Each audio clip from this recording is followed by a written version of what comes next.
if I don't want nothing to be said?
Good morning, everyone. Welcome to our SWAC football head coaches media session for Tuesday, September the 2nd. Schedule for today will go as follows. We'll begin at approximately 10:05 with Alabama A&M head coach Sam Shade. He'll be followed by Alabama State's Eddie Robinson from 10:15 to 10:25. Coach Cedric Thomas with Alcorn State will join us at 10:25. Coach Raymond Woody with Bethune-Cookman will join us at 10:35. Coach James Colzie, Florida A&M, will be at 10:45. Coach Mickey Joseph with Grambling State will be at 10:55. Coach Alonzo Hampton, Arkansas Pine Bluff, will join us at 11:05. Coach Buckley with Mississippi Valley State will be at 11:15. Coach Tremaine Jackson from Prairie View A&M will be at 11:25. Coach Terrence Graves with Southern University will be at 11:35. Coach Chris Dishman with Texas Southern will be at 11:45. Coach T.C. Taylor with Jackson State will join us at 11:55. Couple quick announcements. We do want to remind all of our media participants, if you do have questions for our coaches,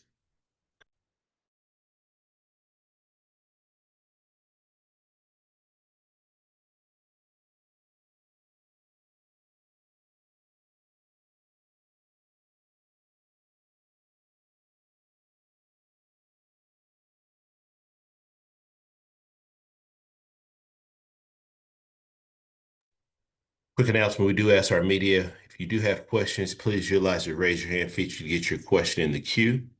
If you do see that there are additional questions in the queue, we ask you please limit your questions to one initial question. Feel free to re-raise your hand. If we've got additional time allotted in our coaches' availability, we will work our way back to get additional questions answered. Please wait to be called upon prior to asking your question. And please ensure that your line is actively muted unless you are actively asking a question to our coaches. We'll be back here in a few minutes. We appreciate your patience.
I told him in the future, like Hardy said, moved up there.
All right, we do apologize for the delay. We're working to get Coach Shade here on with us, so we'll be back as soon as we're able to make contact with him. We appreciate your patience.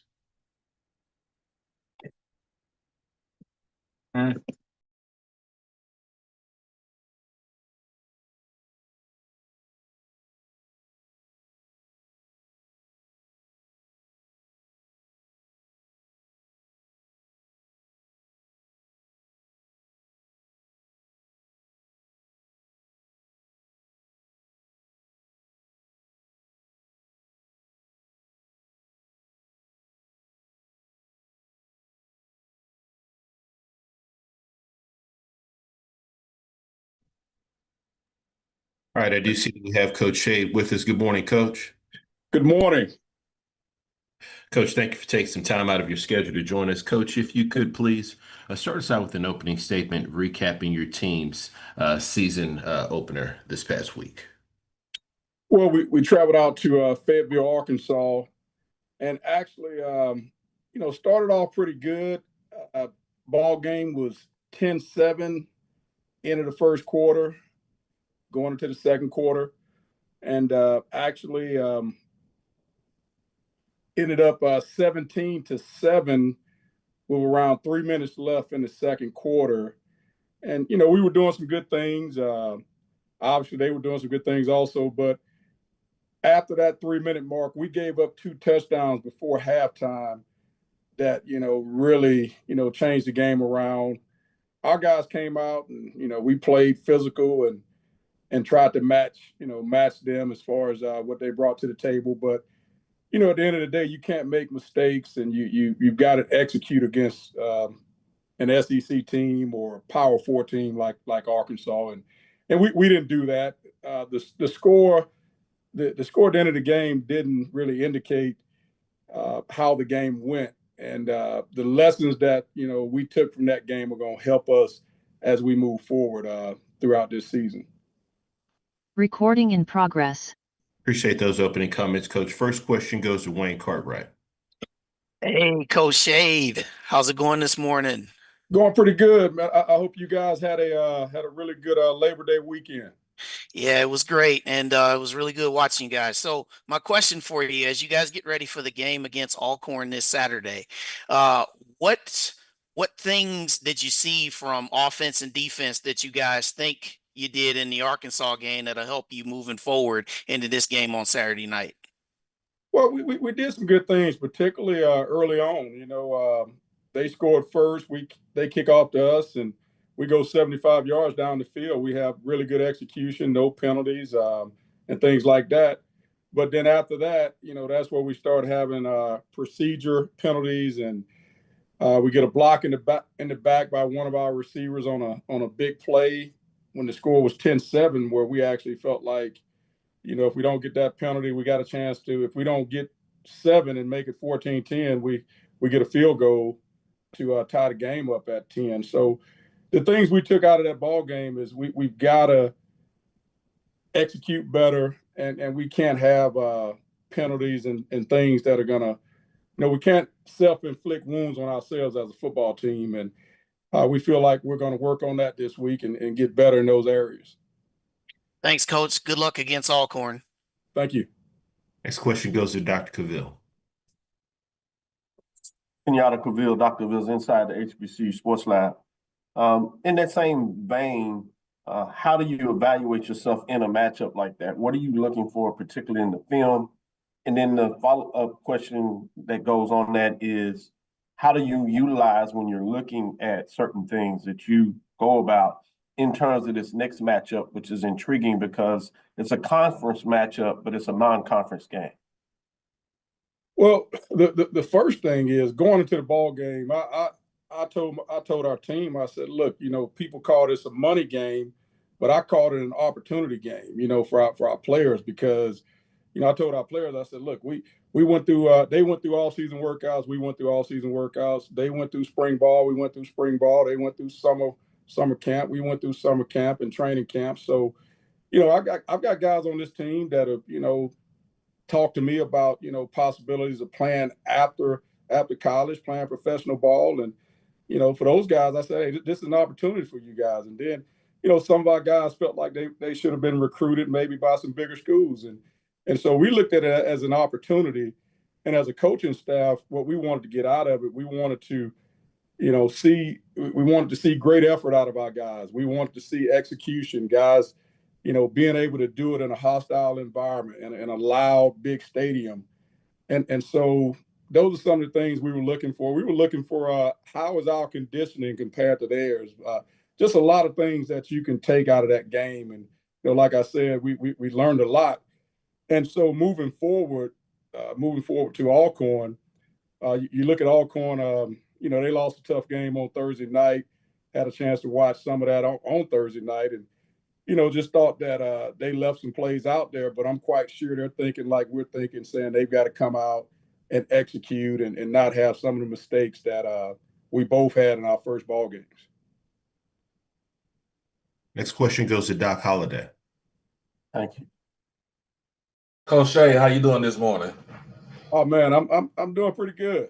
All right. I want to talk to you about your weak side linebacker, wide right. 7 tackles, 3 solo, 2 sacks, and 2 tackle for losses. What do you see about him that you feel like he can actually add to your defense for the game against Alcorn?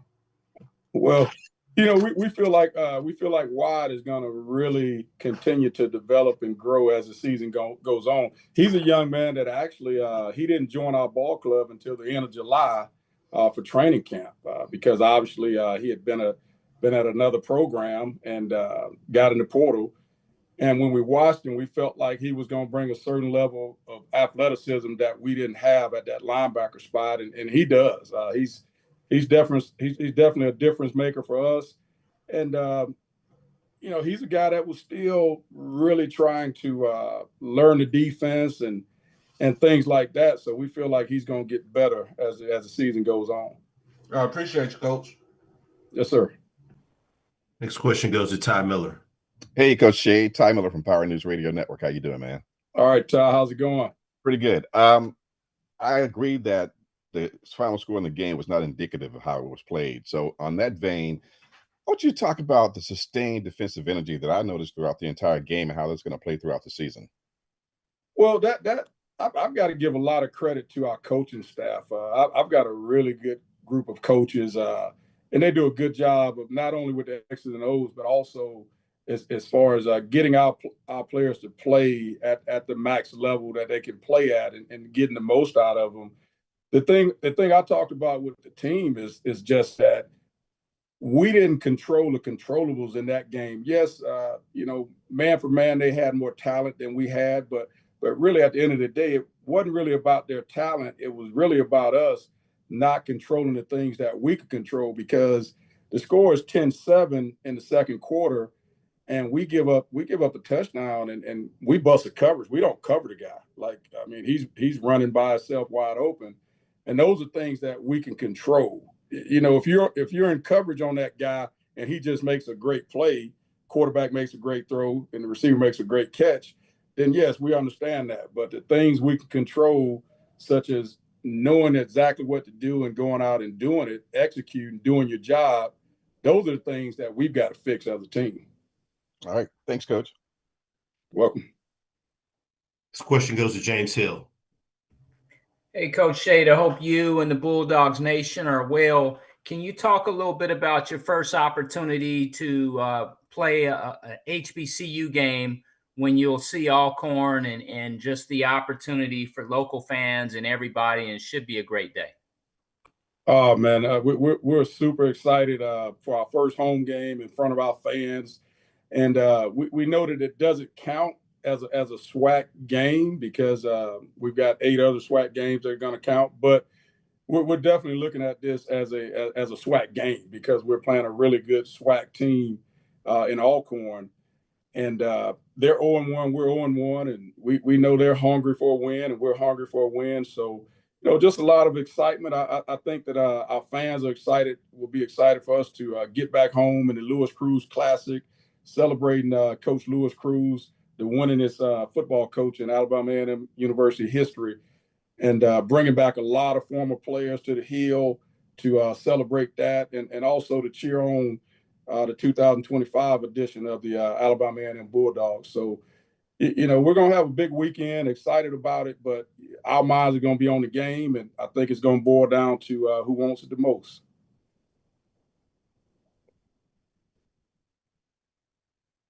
All right, last question goes to Perry Daniels. Coach, I'd like to follow up on that. The Lewis Cruz Classic, this is your first one. Talk about the importance of being the head football coach of Alabama A&M in this game.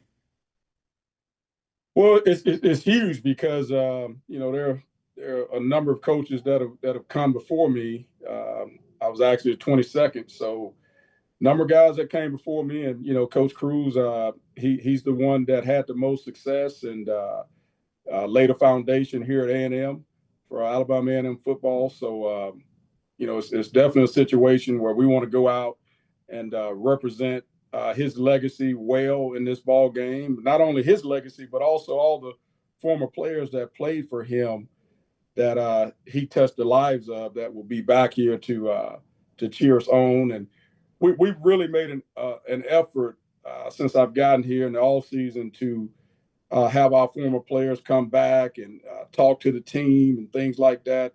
So many great players, the John Stallworths of the world and guys like that are just so important to the history of our program. We just want to do well for those guys and make them proud. Thank you, Coach. Good luck this weekend. Thank you. Coach Shea, we appreciate your time. Look forward to speaking to you again next week. Yes, sir. Thank you, guys. Have a good week. Yes, sir. All right, next we go over to Alabama State and Coach Eddie Robinson. Once again, if you do have any questions, please utilize the raise your hand feature to get your question in the queue. With that being said, happy to be joined by Coach Robinson with Alabama State. Good morning, Coach. Good morning. How's it going? Doing great, Coach. Appreciate you taking some time out of your schedule to join us. Coach, if you could start us out with an opening statement recapping your team's season opener versus UAB. Yeah, we played last Thursday night, so it's almost a week now. It seems like a long time.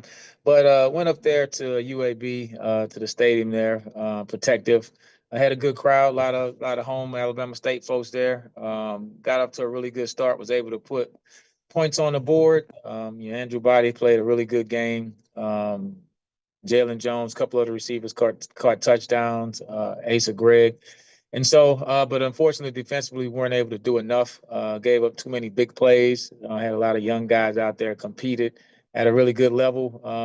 Kept the game close, but fell at the end. And so this week we go down there to Southern on Saturday. So looking forward to it. Haven't played down there in a long time as a university, and I haven't been back there I've been there as a spectator, but not as a coach. So it's going to be an exciting atmosphere. Definitely going to be their home opener. So we know that Coach Graves will have those guys ready to go. So we have to really execute at a high level to have a successful evening. Appreciate those opening comments, Coach. First question goes to Wayne Cartwright. Hey, Coach Robinson. Hope all is well down there in Montgomery. You guys racked up 514 yards of total offense against UAB. A couple things here. So for those out there that say that your offensive output was due to the recent struggles that UAB has had, what do you say to that? And then also with your offensive output from Thursday night, how do you see this translating against Southern's defense? Yeah, so I think it's hard to say. I mean, it's the first game of the year. We're not too concerned about UAB. They're not even in our conference. It's a game that we were trying to win and we couldn't. So I think for us, it's just a matter of making sure that we're getting better each week. So that's my message to the guys is I pulled up an AI quote. I guess AI is not a quote, but just a solution of what is the purpose of practice. And so I just told them about going out there and getting a little bit better at everything we do. So we're more focused on us. And hopefully that translates to us scoring points and being really efficient on offense going down to Southern. So it's a different opponent. So hopefully one game carries over to another. Hopefully we can get a little bit better in all areas of football and have that growth from the first game to the second game. Thanks, Coach. Good luck this week against Southern. Appreciate it. Next question goes to Keisha Kelly.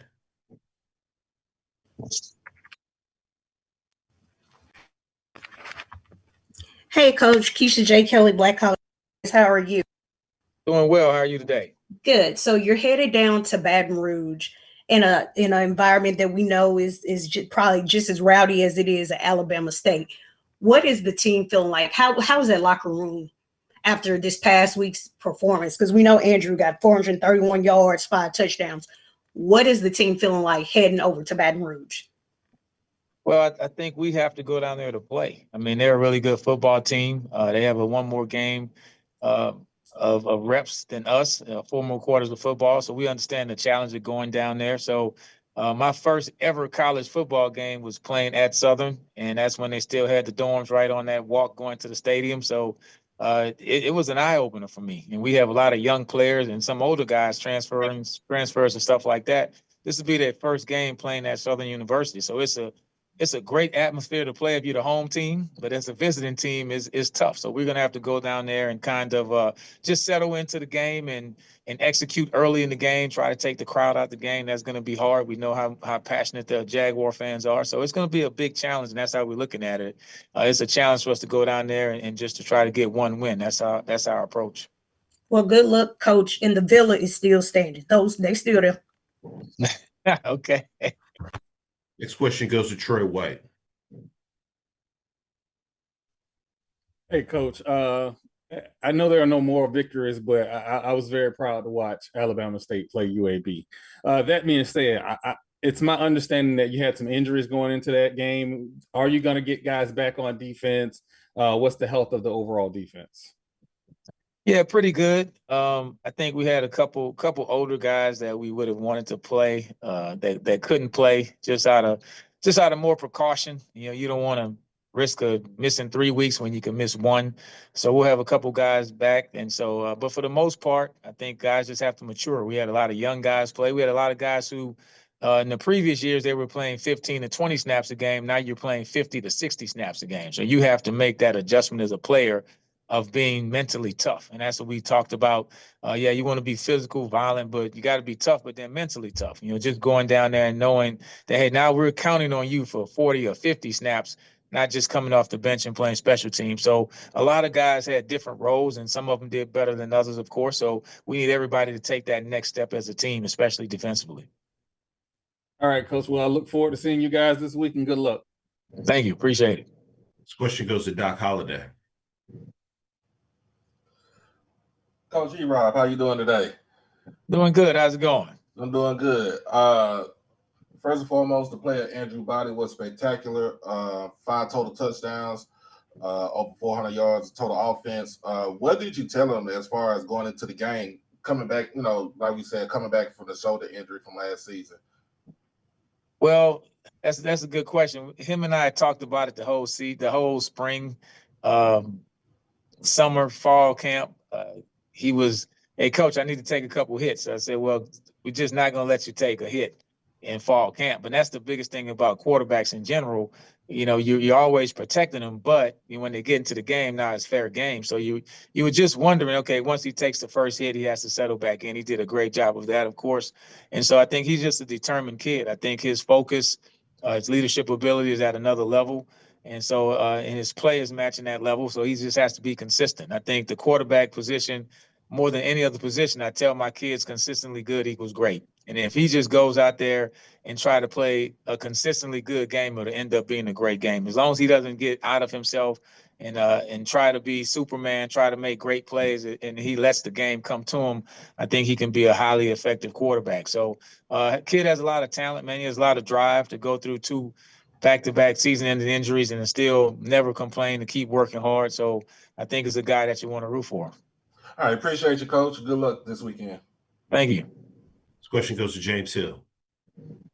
Hey, Coach Robinson, I hope you and everybody on campus are well. Andrew Body is responding and playing well on the offensive side of the ball as quarterback. But talk about your defense, the Hornets, as you head into Southern, and what you'd like to see on the defensive side of the football. Yeah, tackling. I think that's the biggest thing. Football hasn't changed much. You know, you can change the names and this and that, give it fancy this and that, but football is about blocking and tackling. So we have to go out there and tackle better. That was the emphasis today. You know, giving up 52 points was not fun. You know, this is not the type of game that I'm used to coaching, where we're scoring a lot of points on both sides of the ball. So it wasn't familiar territory for me and for our defensive staff and for our players, giving up that many points and not being able to get people on the ground consistently. So that's the thing that we'll work on improving. You know, tackling is a lot about attitude. It's about a lot of want to, you know, being tough, physical, violent. Those are things that we constantly preach. We ran to the ball hard. We were violent, but we just got to be in better position pre-snap and just communicate better. We have to know exactly where we're supposed to fit. And so it's just some of those things that you expect to get a lot better going from week 1 to week 2. We had about 5 guys who were starting their first college football game. So it was a lot of big eyes out there. So now everybody has to settle down and just play football. Good luck this week at Mumford. Thank you. All right, Coach, we are a little bit over your time, so we appreciate your patience. We'll take one last question from Dr. Cavill. Thank you. Coach Rob, how's it going this morning? Going well. Appreciate it. I know a lot of people are talking about the offense in this next game, but one stat that just stuck out with me is the 3 of 15 on third down efficiency. I can't recall the last time I've seen something like that. How did you go into the game, replication, seeking to get such a high proficiency? And God forbid, at least for some people, if you can increase that, how do you work and move that forward of trying to get better? And you always hear coaches talking about getting better every week. What do you see on tape when you're looking at 13 or 15 on third down efficiency? Yeah, I think it's always a pursuit for perfection. So, you know, as a coach, you can go out there and feel like you had a great game, but you're never as good as you think you are. You're never as bad as you think you are. So I don't think the defense was as bad as the score indicated, and I don't think the offense was as good as the score indicated. So we're both right there in the middle. And I think that's our job as coaches, to point out the things that you can improve on. And so we have a constant pursuit of perfection. We know that it's not a perfect world, but that's our pursuit. When we go out there to practice, we're trying to replicate a perfect practice. So just working on those little things, the details. We still had 7 penalties. I can go on and on about all the things that we can improve on. And I think that's the approach you have to have every week. Thank you, Coach Rob. Good luck this weekend. Absolutely. Appreciate it. Coach Rob, sincerely appreciate your time. Look forward to speaking to you again next week. All right. Thank you. Appreciate you guys. Thank you. All right. Next, we go over to Alcorn State and Coach Cedric Thomas. Once again, if you do have any questions, please utilize the raise your hand feature to get your question in the queue. With that being said, happy to be joined by Coach Thomas with Alcorn State. Good morning, Coach. Morning. Coach, are you able to start your video? Yes, sir. Got it. Appreciate you. Coach, as always, thanks for taking some time out of your schedule to join us. Coach, if you could start us out with an opening statement recapping your team's season opener versus Northwestern State. Yep, took the guys down to Natchitoches season opener. Didn't start out as well as we like. Had a rain delay, and we gave up a big drive on the opening drive, and after that, kind of settled down after an hour, maybe 15 minutes delay, and guys kind of got rolling. Moved the ball.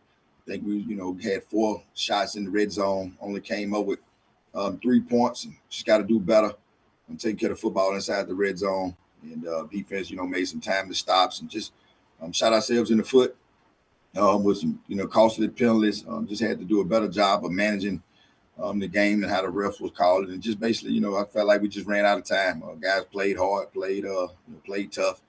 Had a special team miscue early, first 5 minutes, in some rain. We just got to rectify that. But overall, I thought the guys played hard.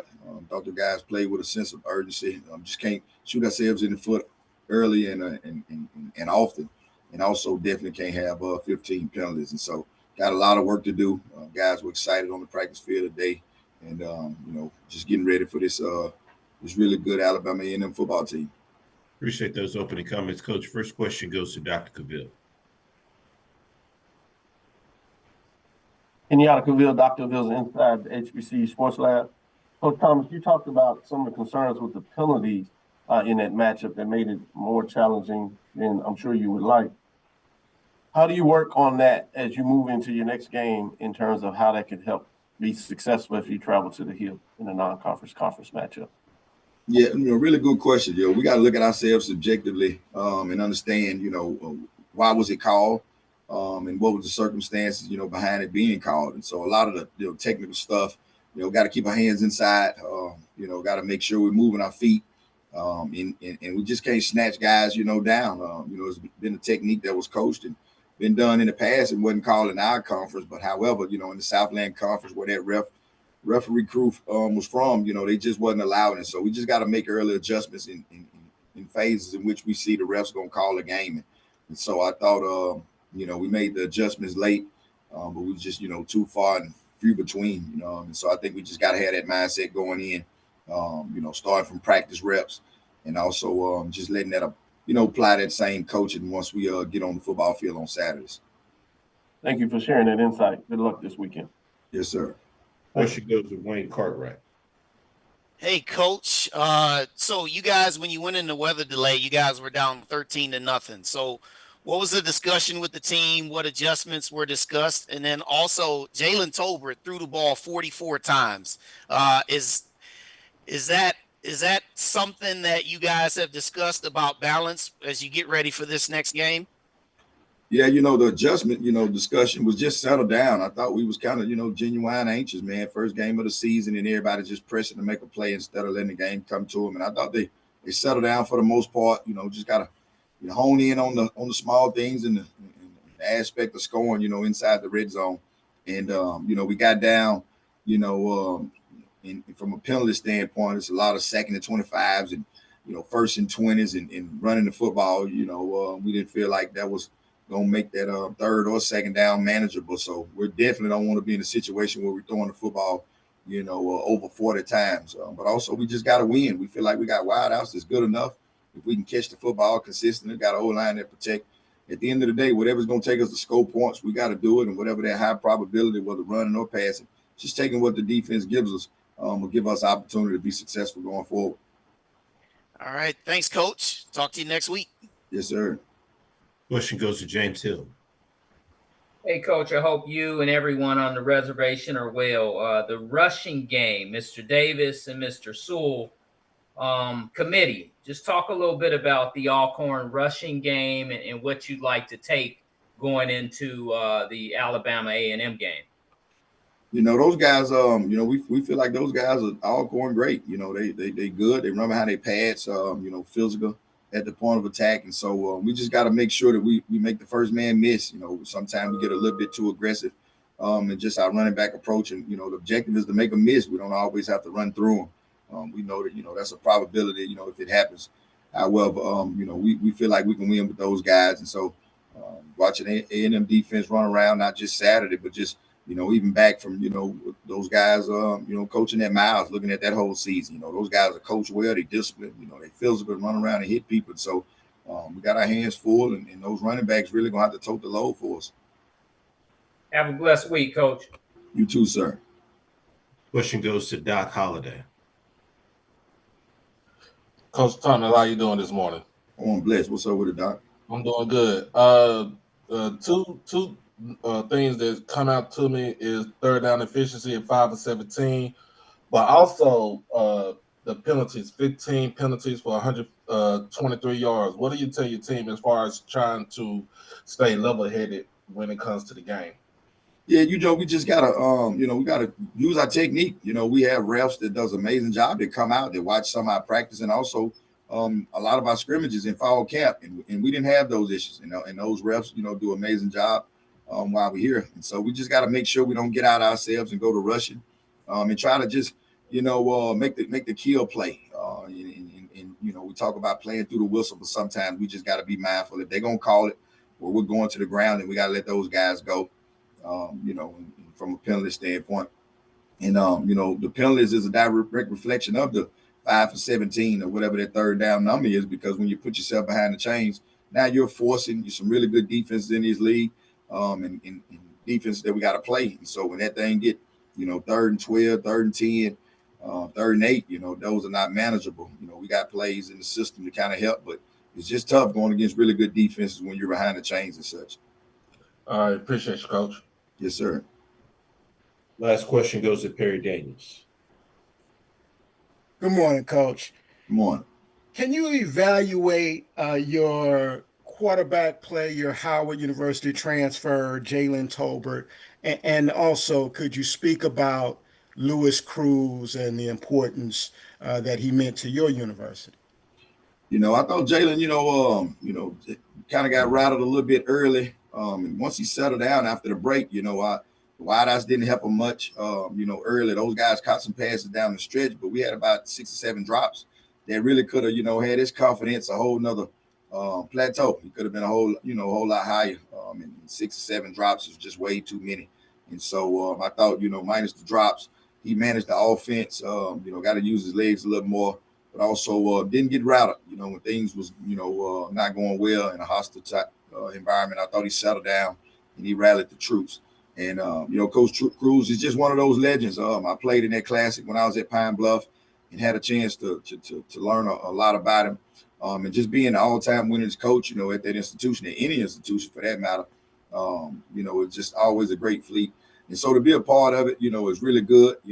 Just listening and talking to the, Dr. Thomases of the world, the guys I GA'd for, and some of the elder statesmen when they're around the round table, just talking about, some of the old and great coaches who laid the foundation for us, regardless of what state or institution it is. We all together, and we all are part of that lineage. And so I'm just blessed to be able to take our football team and our great institution to be a part of a great classic to go against a really good football team. Thank you, Coach. Good luck this week. Thank you, sir. Coach, we sincerely appreciate your time. Look forward to speaking to you again next week. Yes, sir. Thank you.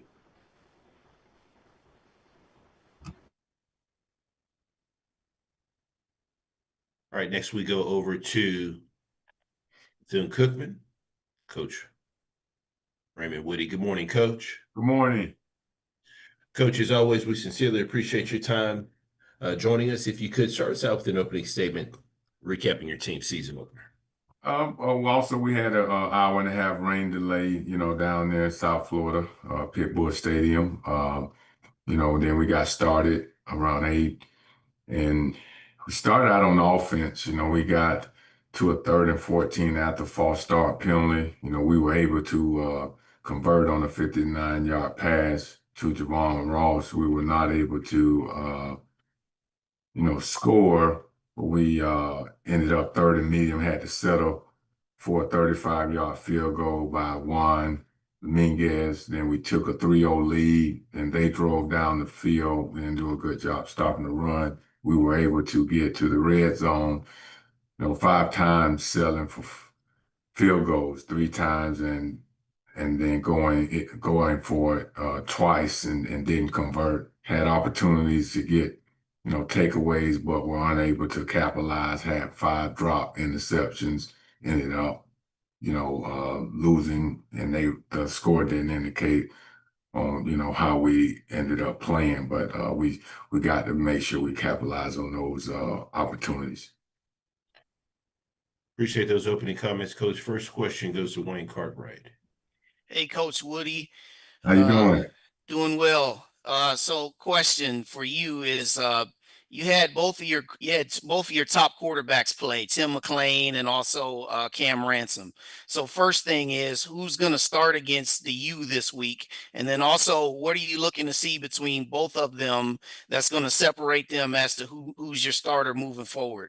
Well, right now, we just want to have the intent and be intentional of, the technique and fundamentals. And we grade those guys, every day. And like I said, each practice, we create competition. I mean, those guys, they have different packages. So hopefully we can come out of this game with a true, starter. But both of them, they're playing. They're going to play.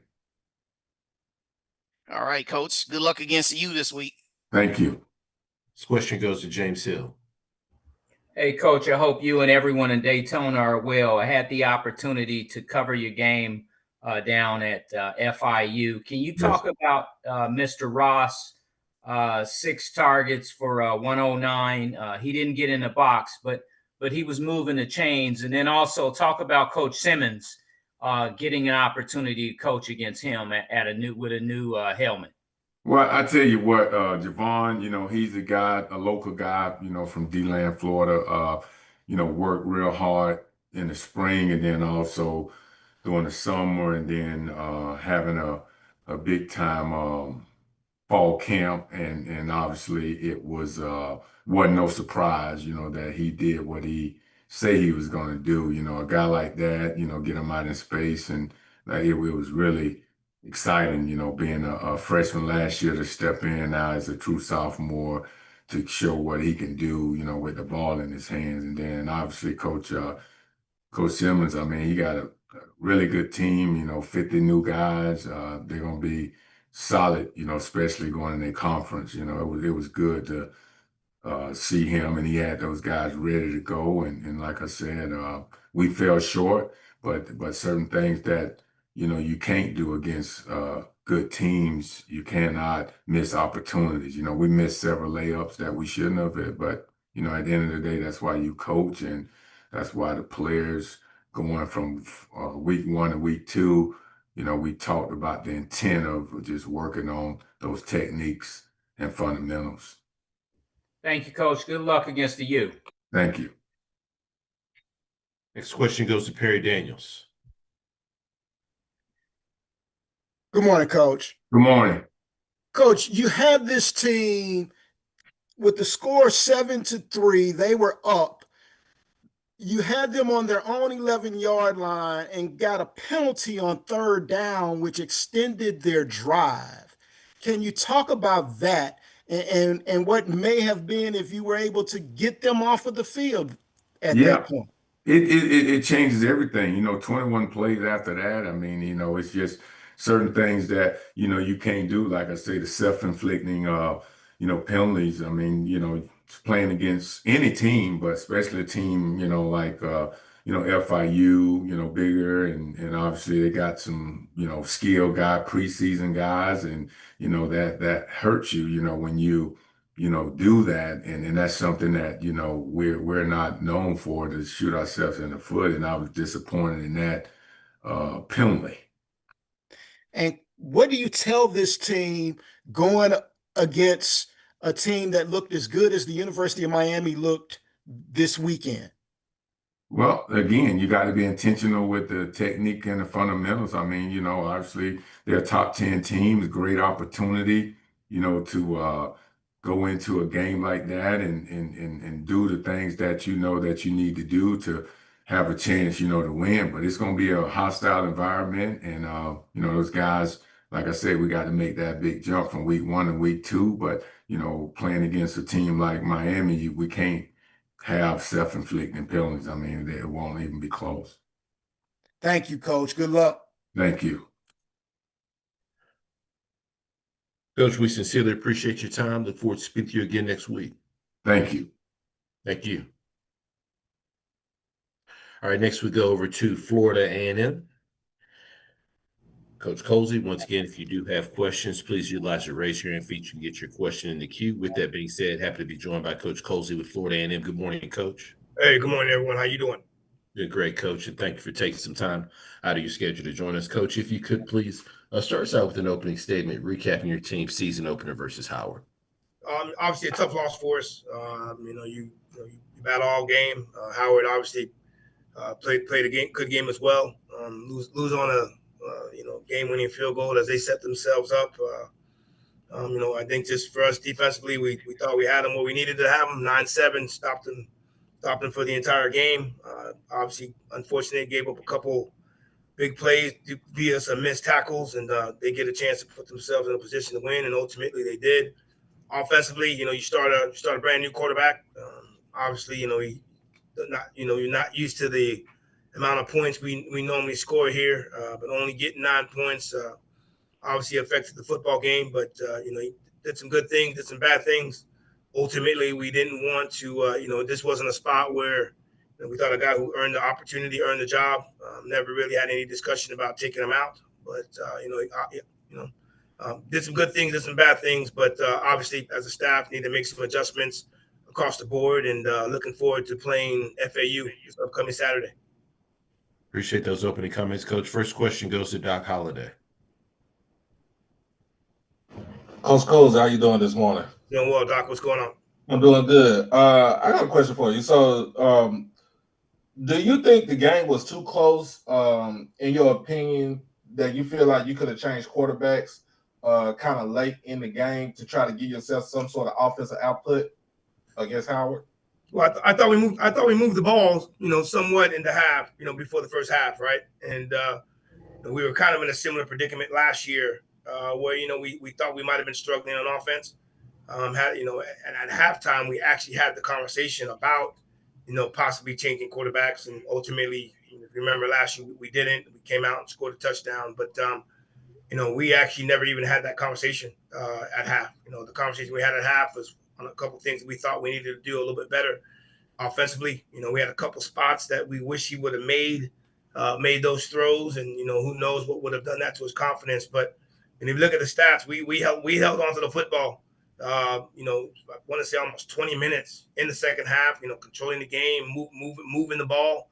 You get yourself in a situation with get yourself inside the red zone. As opposed to scoring touchdowns, we kick field goals, right? So that obviously gave Al Howard the opportunity, to come do what they did at the end. But we had some unfortunate things happen throughout the game that you wish you could have had back, and not necessarily turnovers, but we never really had that conversation of changing quarterbacks. That never even came up in our conversation throughout the game. All right, appreciate you, Coach. No problem. Question goes to Wayne Cartwright. Hey, Coach. I want to go back to the last drive. You guys, there were 4 plays there. The starting was the 3rd and long pass that Starks hit over the middle. There were 4 consecutive plays where they were using the middle of the field against your blitz. When I asked Coach Larry Scott yesterday on the MEAC call, he said you guys had soft coverage on the outside and they just took advantage of what you guys gave them. First off, how do you feel about that assessment? And then next, what exactly was the defensive philosophy on that last drive for you guys? Well, when you go back, when you make mention, when you start the drive, the thing for us was we wanted to try to keep things in front and make tackles, and then, you go back to that first play of the drive, they're trying to use the sidelines, and ultimately, we wanted to keep them away from the sidelines. Well, that first play, they run an out route to the sidelines, and then we knock the ball down. That makes a 2nd and 10, and then same philosophy on the second down, keep it in front. We had a game with our defensive end. He ultimately gets a sack to make it 3rd and 19. So we went to a Tampa 2, which is what we've been running since day one. And our linebacker doesn't get the drop that he needs, right? He gets kind of caught up, and that's how they ultimately get to that 3rd down and 19. So we were soft coverage because we wanted to make sure that we were soft outside, as opposed to trying to keep them in bounds. But if you look at those 3 plays where they were able to gain yardage, we missed tackles. and that wasn't something that we had done all day, right? We were very sound tackling the football. We were very sound of getting to the football. But, those last few plays, we missed the initial tackle, allowing them to get to the extra yardage. So it wasn't a matter of, we did have some pressure, but they were a little bit of some token pressures where we wanted to send one, drop, make tackles, and let the clock run, because obviously their timeout situation wasn't in their advantage as well. So, it was a situation where we held them to 100 and whatever yards throughout the entire football game, and unfortunately made a couple mistakes as far as some just schematic errors. And then once they did catch football, we let them get out of bounds, and that allowed them to save some time. Well, thanks, Coach. Good luck in Boca Raton against Florida Atlantic. I appreciate it. Question goes to Dr. Cavill. This is Kenyatta Cavill, Dr. Cavill's inside the HBCU Sports Lab. Coach Colzie, obviously a lot of discussion on the last drive, but overall the defense was solid. As you know, third down efficiency 6 of 16 and just giving up over 200 total yards. Are there a couple of key standouts that you were excited about in terms of what they were able to get done in that game? Well, we worried about up front, right? Obviously some of the guys that we recruited, we wanted to make sure we shored up interior-wise defensively. I don't remember the numbers, but I don't think they had 40 yards rushing. But yeah, we wanted to make sure we took care of the inside of our defense, and I thought we did that. Nick Demetrius, Jahan Myers, Brian Norris, James Gardner, our defensive front, I thought did a really, really good job. And as far as, our corners always do a great job. They didn't give up anything, and Amari Lee was able to get his first interception of the career. But you hold a team to 120, 130 yards doing some of the things that we did. I thought we did a good job of mixing the coverages. I thought we did a good job of sending pressure, getting pressure when we, with our regular 4 down. It felt good to be back in that seat again, making calls and, trying to game plan and do the things that I thought we could do defensively. So, but good job from our defensive staff, leading with our defensive coordinator, Coach Thompson, giving me the right blueprint as far as whatever calls we made throughout the game. And but again, we didn't do enough to win. We stopped them all game, but we didn't stop them at the most important drive. So, we had to go back to a little bit to our as a staff and talk about some things that we maybe need to do a little bit better at the end of games or at the end of halves, and hopefully we can turn that around this upcoming Saturday. Thank you, Coach. Mm-hmm. Question goes to Troy White. Hey, Coach. Troy White, Fat Mouth Sports. We talked immediately after the Orange Blossom Classic, and I brought up a possibility of RJ missing some throws, but I think one of the things that after looking at the game again, when you went heavy in the red zone, I think it was like the 5 or 6 yard line. The first play you ran I think you got like 4 or 5 yards rushing off of that play. In the very next play, in that same formation, you had a penalty, and I think that had a huge impact on the game. Will we see more heavy rushing attempts going forward to keep the offense balanced as far as yard production?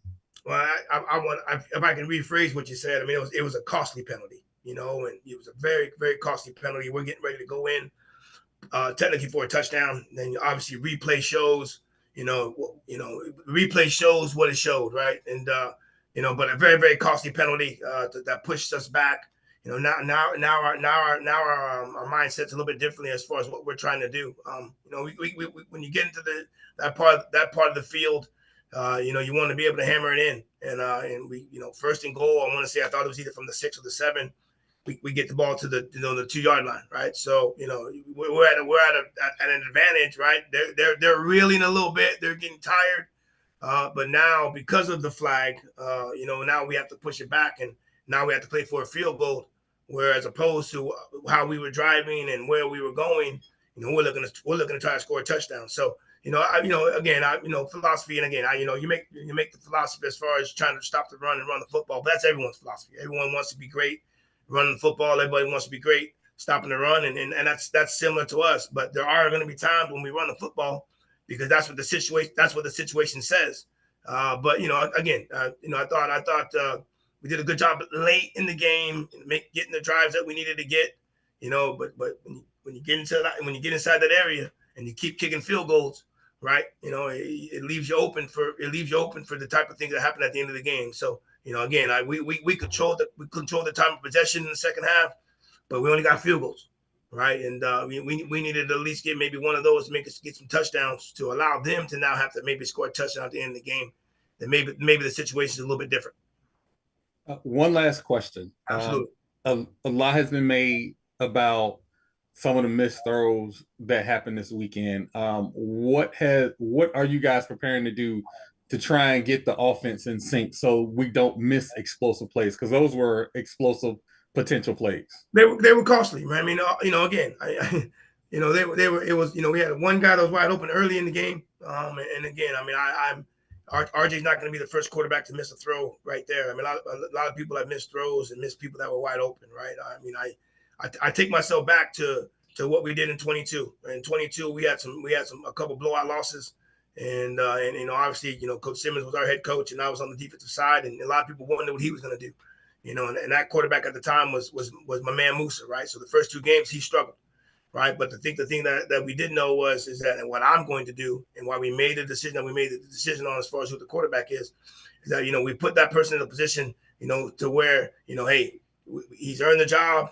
We're not going to give him a short hook, and we actually didn't even have a conversation during that halftime about making a change. Where hey, do we do that now? I think we want to make sure we give everybody the opportunity, but we felt RJ was the guy to win the job because he won the job. We thought RJ was the guy that could lead us to the win.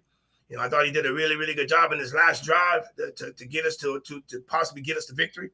But Jet Petty, RJ Johnson are going to compete every single day. And, again, RJ had a very, very good day-to-day in practice, right? So that's why you get a chance to evaluate the film, look at it, make the appropriate corrections. And RJ spin the ball pretty well today. So, I mean, we haven't had any conversations about any changes or anything like that.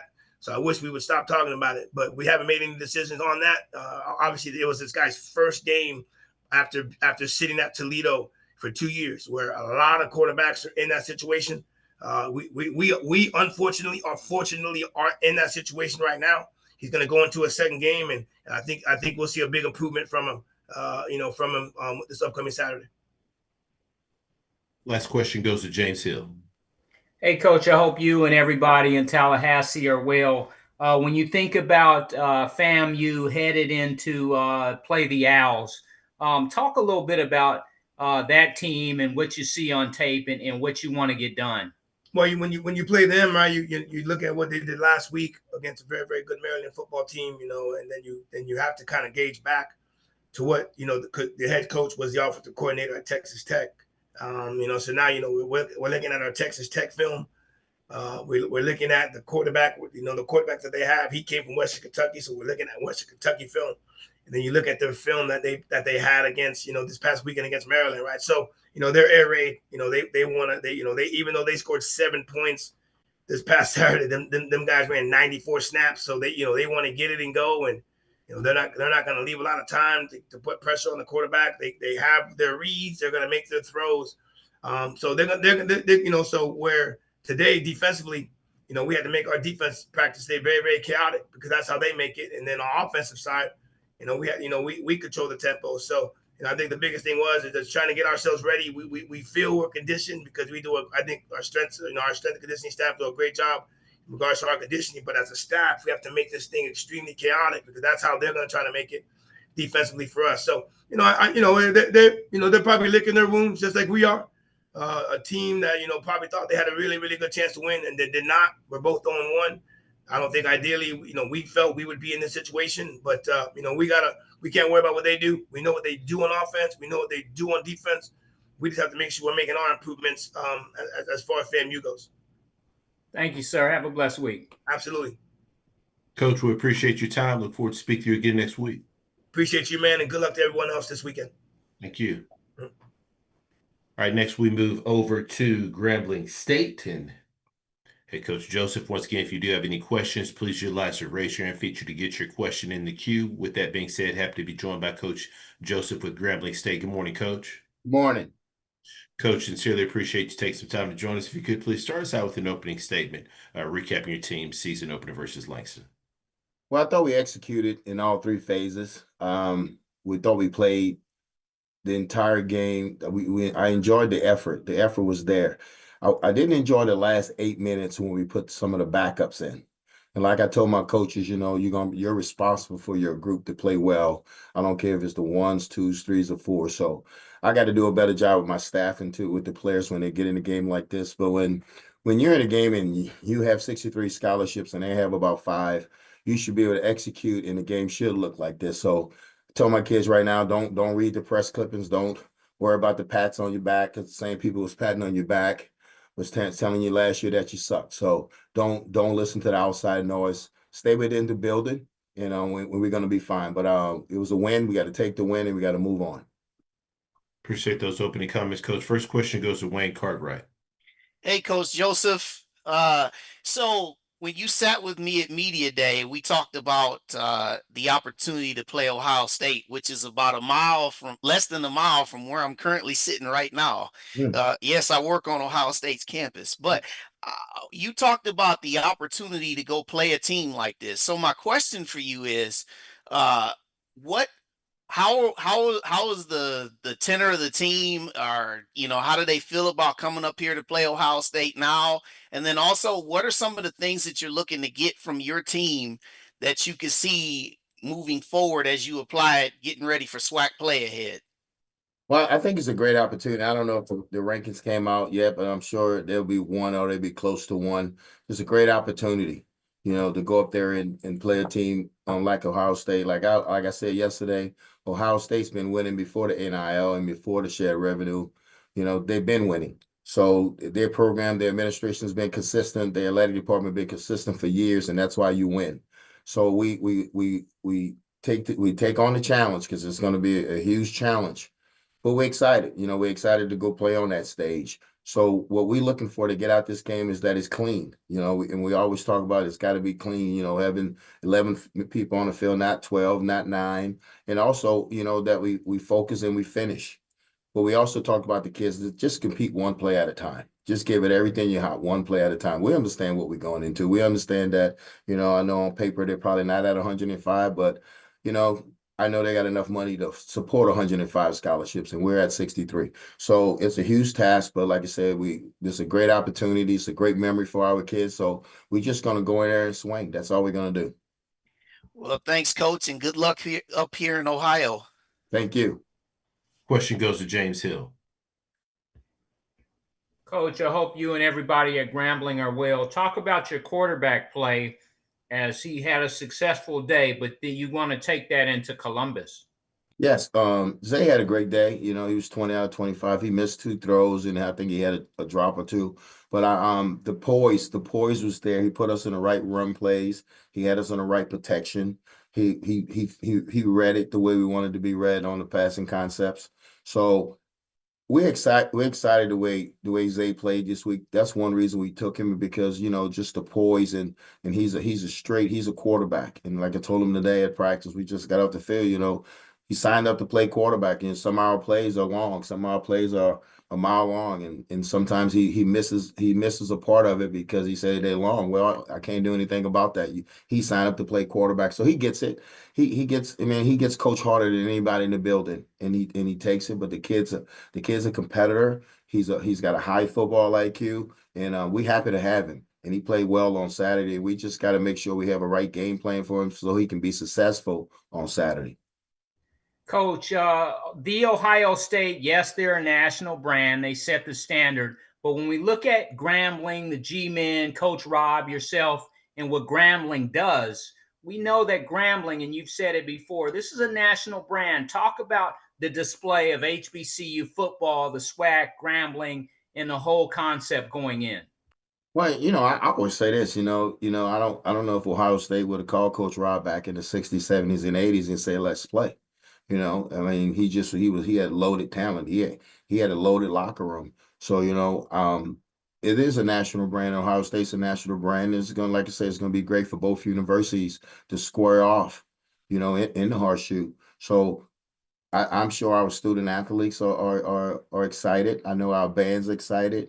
You know, everybody's excited around here, but you know, we have a national brand just like they have a national brand. We just on two different levels now. You know, it's 2025, so it's two different levels. It's levels to the game now. And I don't know if everybody understands that. You know, it's the $20 million level and it's not the $20 million level. So it's levels to it. We understand that, but we like I said, we're excited about the opportunity. Thank you, sir. Have a great week. Thank you. All right, we do have several questions in the queue, so we're going to ask everyone to please limit their questions to one initial question. If we have time, we'll circle back for follow-ups. Next question goes to Dr. Cavill. Kenyatta Cavill, Dr. Cavill's inside the HBCU Sports Lab. Good morning, Coach Joseph. How you doing, Doc? I'm doing well. Great point when you say there's levels to this. Try to share that as well. I wanted to ask you in terms of, you made the point when you got into the depth chart of your team with the backups that there were some mistakes made. Can you talk a little bit, however, about the starters and maybe their direct backups? How did you grade them in terms of a performance? And how do you move when you're grading teams, as you mentioned, with NIA 5 scholarships versus a team with 80+ scholarships in the NIL pockets that Ohio State has? Yes, when we look at it no matter who we playing. Did you do what the integrity of the play? Did you do what the coach asked you to do? Did you do your job? So it don't matter if it's Langston, Ohio State, LSU, Alabama. If we say step with your inside foot, did you step with your inside foot? So we're gonna grade them hard, no matter what. We grade them hard in practice, you know. So we it doesn't matter. We want you to execute. Execute is executing. You know, no matter who's out there, step with your inside foot. Okay, outside release. Okay, hey, read the flat player. So that's executing. So no matter who we play, that's the way we roll them now here in this building. We want them to execute. So we want them to do their job. And if you do your job and it's one-on-one and you lose the one-on battle because he was just better than you that play, but that's okay because you did what we asked you to do. So we tell our kids all the time, if you're gonna be wrong what the coach is telling you to do. That's how you can bail yourself out. Great points. Thank you for sharing that, Coach Joseph. Thank you. Good luck this week. Thank you. Question goes to Perry Daniels. Good morning, Coach. Perry, how you doing, man? I'm well, Coach. I'm wondering, there's been a lot of talk this past weekend about the 20th anniversary of Hurricane Katrina. Yes. You were in New Orleans when that occurred. Have you shared with your team your experience and lessons in perseverance? Yes, I shared that with them in the beginning of camp. You know, when we came to camp at the end of July, they came August because, you know, around this time, I always get that Katrina feeling. I was at Desire Street Academy at the time, and I remember telling my team, you know, hey, I'll see you on Tuesday, you know, and it wasn't that. And then when I got in the building, my cousin Terry was coaching at Tennessee. He said, turn the TV on. He says, turn it right towards y'all. He said, you got to get everybody out there because at the time, everybody was gone. My brother Sammy was playing at LSU, but everybody else was gone. So, you know, Terry was out Tennessee, Vance was in San Fran, I think. So I had to get the families and get them together. So, but I told my kids about those kids with that, you know, some of them had the same clothes on for 2 weeks. You know, they had to leave and come with me to Camp Tempucci out in Florida, in Niceville, Florida. And those kids didn't blink. They didn't flinch. They believed what I was telling them. And I had to raise them. But the thing about it, they had some grit about them.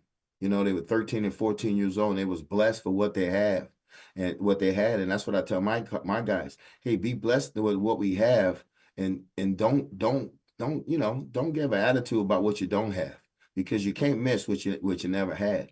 So I want those kids to be more resilient, just like the kids I had at Desire Street. You know, there were some tough mental kids, you know, talking about kids who lost everything. You know, I'm talking about lost family members and lost everything. They had one pair of clothes when I found them. So I know what struggle is, and I keep telling them when they talk about pressure, this job's not pressure. You know, pressure is a guy that works 40 hours a week, then the storm like that hit, and he loses everything, and now the family's looking at him. How are we gonna eat? How are we gonna live? That's pressure. This is not pressure. You know, this is not, no, we say, oh, we welcome pressure. No, that's just BS. I know what pressure is. I seen pressure. I seen people lose everything. So to me, at the end of the day, I know we're competitors, but it's football. But look at what those people had to go through in New Orleans, and they didn't get the proper help right away. They waited. They waited on the outskirts before they went in there and helped those people. So it's a touchy feeling for me. So I watch my mouth when I say stuff, but I was blessed to be a part of those kids' lives. I still stay in touch with those kids, and Danny Walford and Mo, they did a great job. Oscar Brown, they did a great job at Desire Street. So yes, it was a meaningful moment for me, and I wouldn't trade it for the world. But that was my best coaching job that I ever done in the 28 years of coaching. Coach, thank you for that response, and thank you what you did for those young men.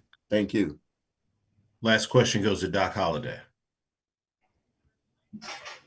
Coach, how you doing this morning? Doc, how you doing? Man, I'm doing good. Tell me about your rush offense, going for over 200 yards against Langston and controlling the clock. How do you grade your rushing attack, and then also going into the game against Ohio State?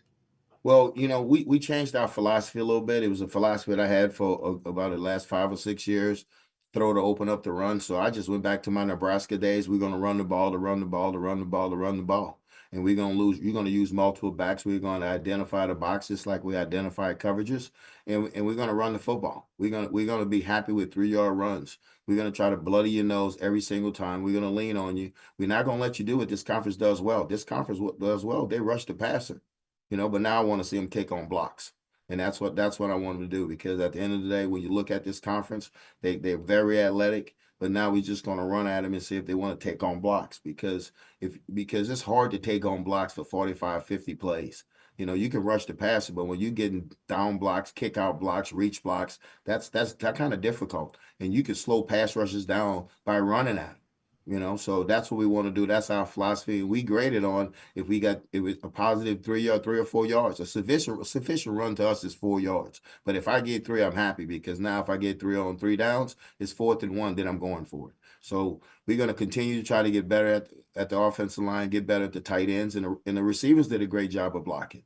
So we want to continue that and continue getting better in the run game. All right. Appreciate you, Coach. Appreciate you. Coach, we appreciate your time. Look forward to speaking to you again next week. Thank you, guys, and everybody. Good luck to y'all this week. Appreciate it, Coach. All right. Next, we go over to Arkansas Pine Bluff and Coach Hampton. Once again, if you do have questions, please utilize the raise hand feature to get your question in the queue. With that being said, happy to be joined by Coach Hampton with Arkansas Pine Bluff. Good morning, Coach. Good morning. Coach, as always, we sincerely appreciate you taking time to join us. If you could, please start us out with an opening statement recapping your team's most recent outing at Texas Tech. Yeah, we went down to Lubbock and played Texas Tech Red Raiders. Really good opponent. It was a good experience for our football players. Had about 60,000 in the stands, and so we started out the game. Had a good first drive. Picked up a couple first downs, and then obviously the game started, and we made some uncharacteristic mistakes, and they were able to kind of take advantage of that. But overall, it was a good job. Offense, I thought we moved the ball at times. In defense, we were able to kick some field goals.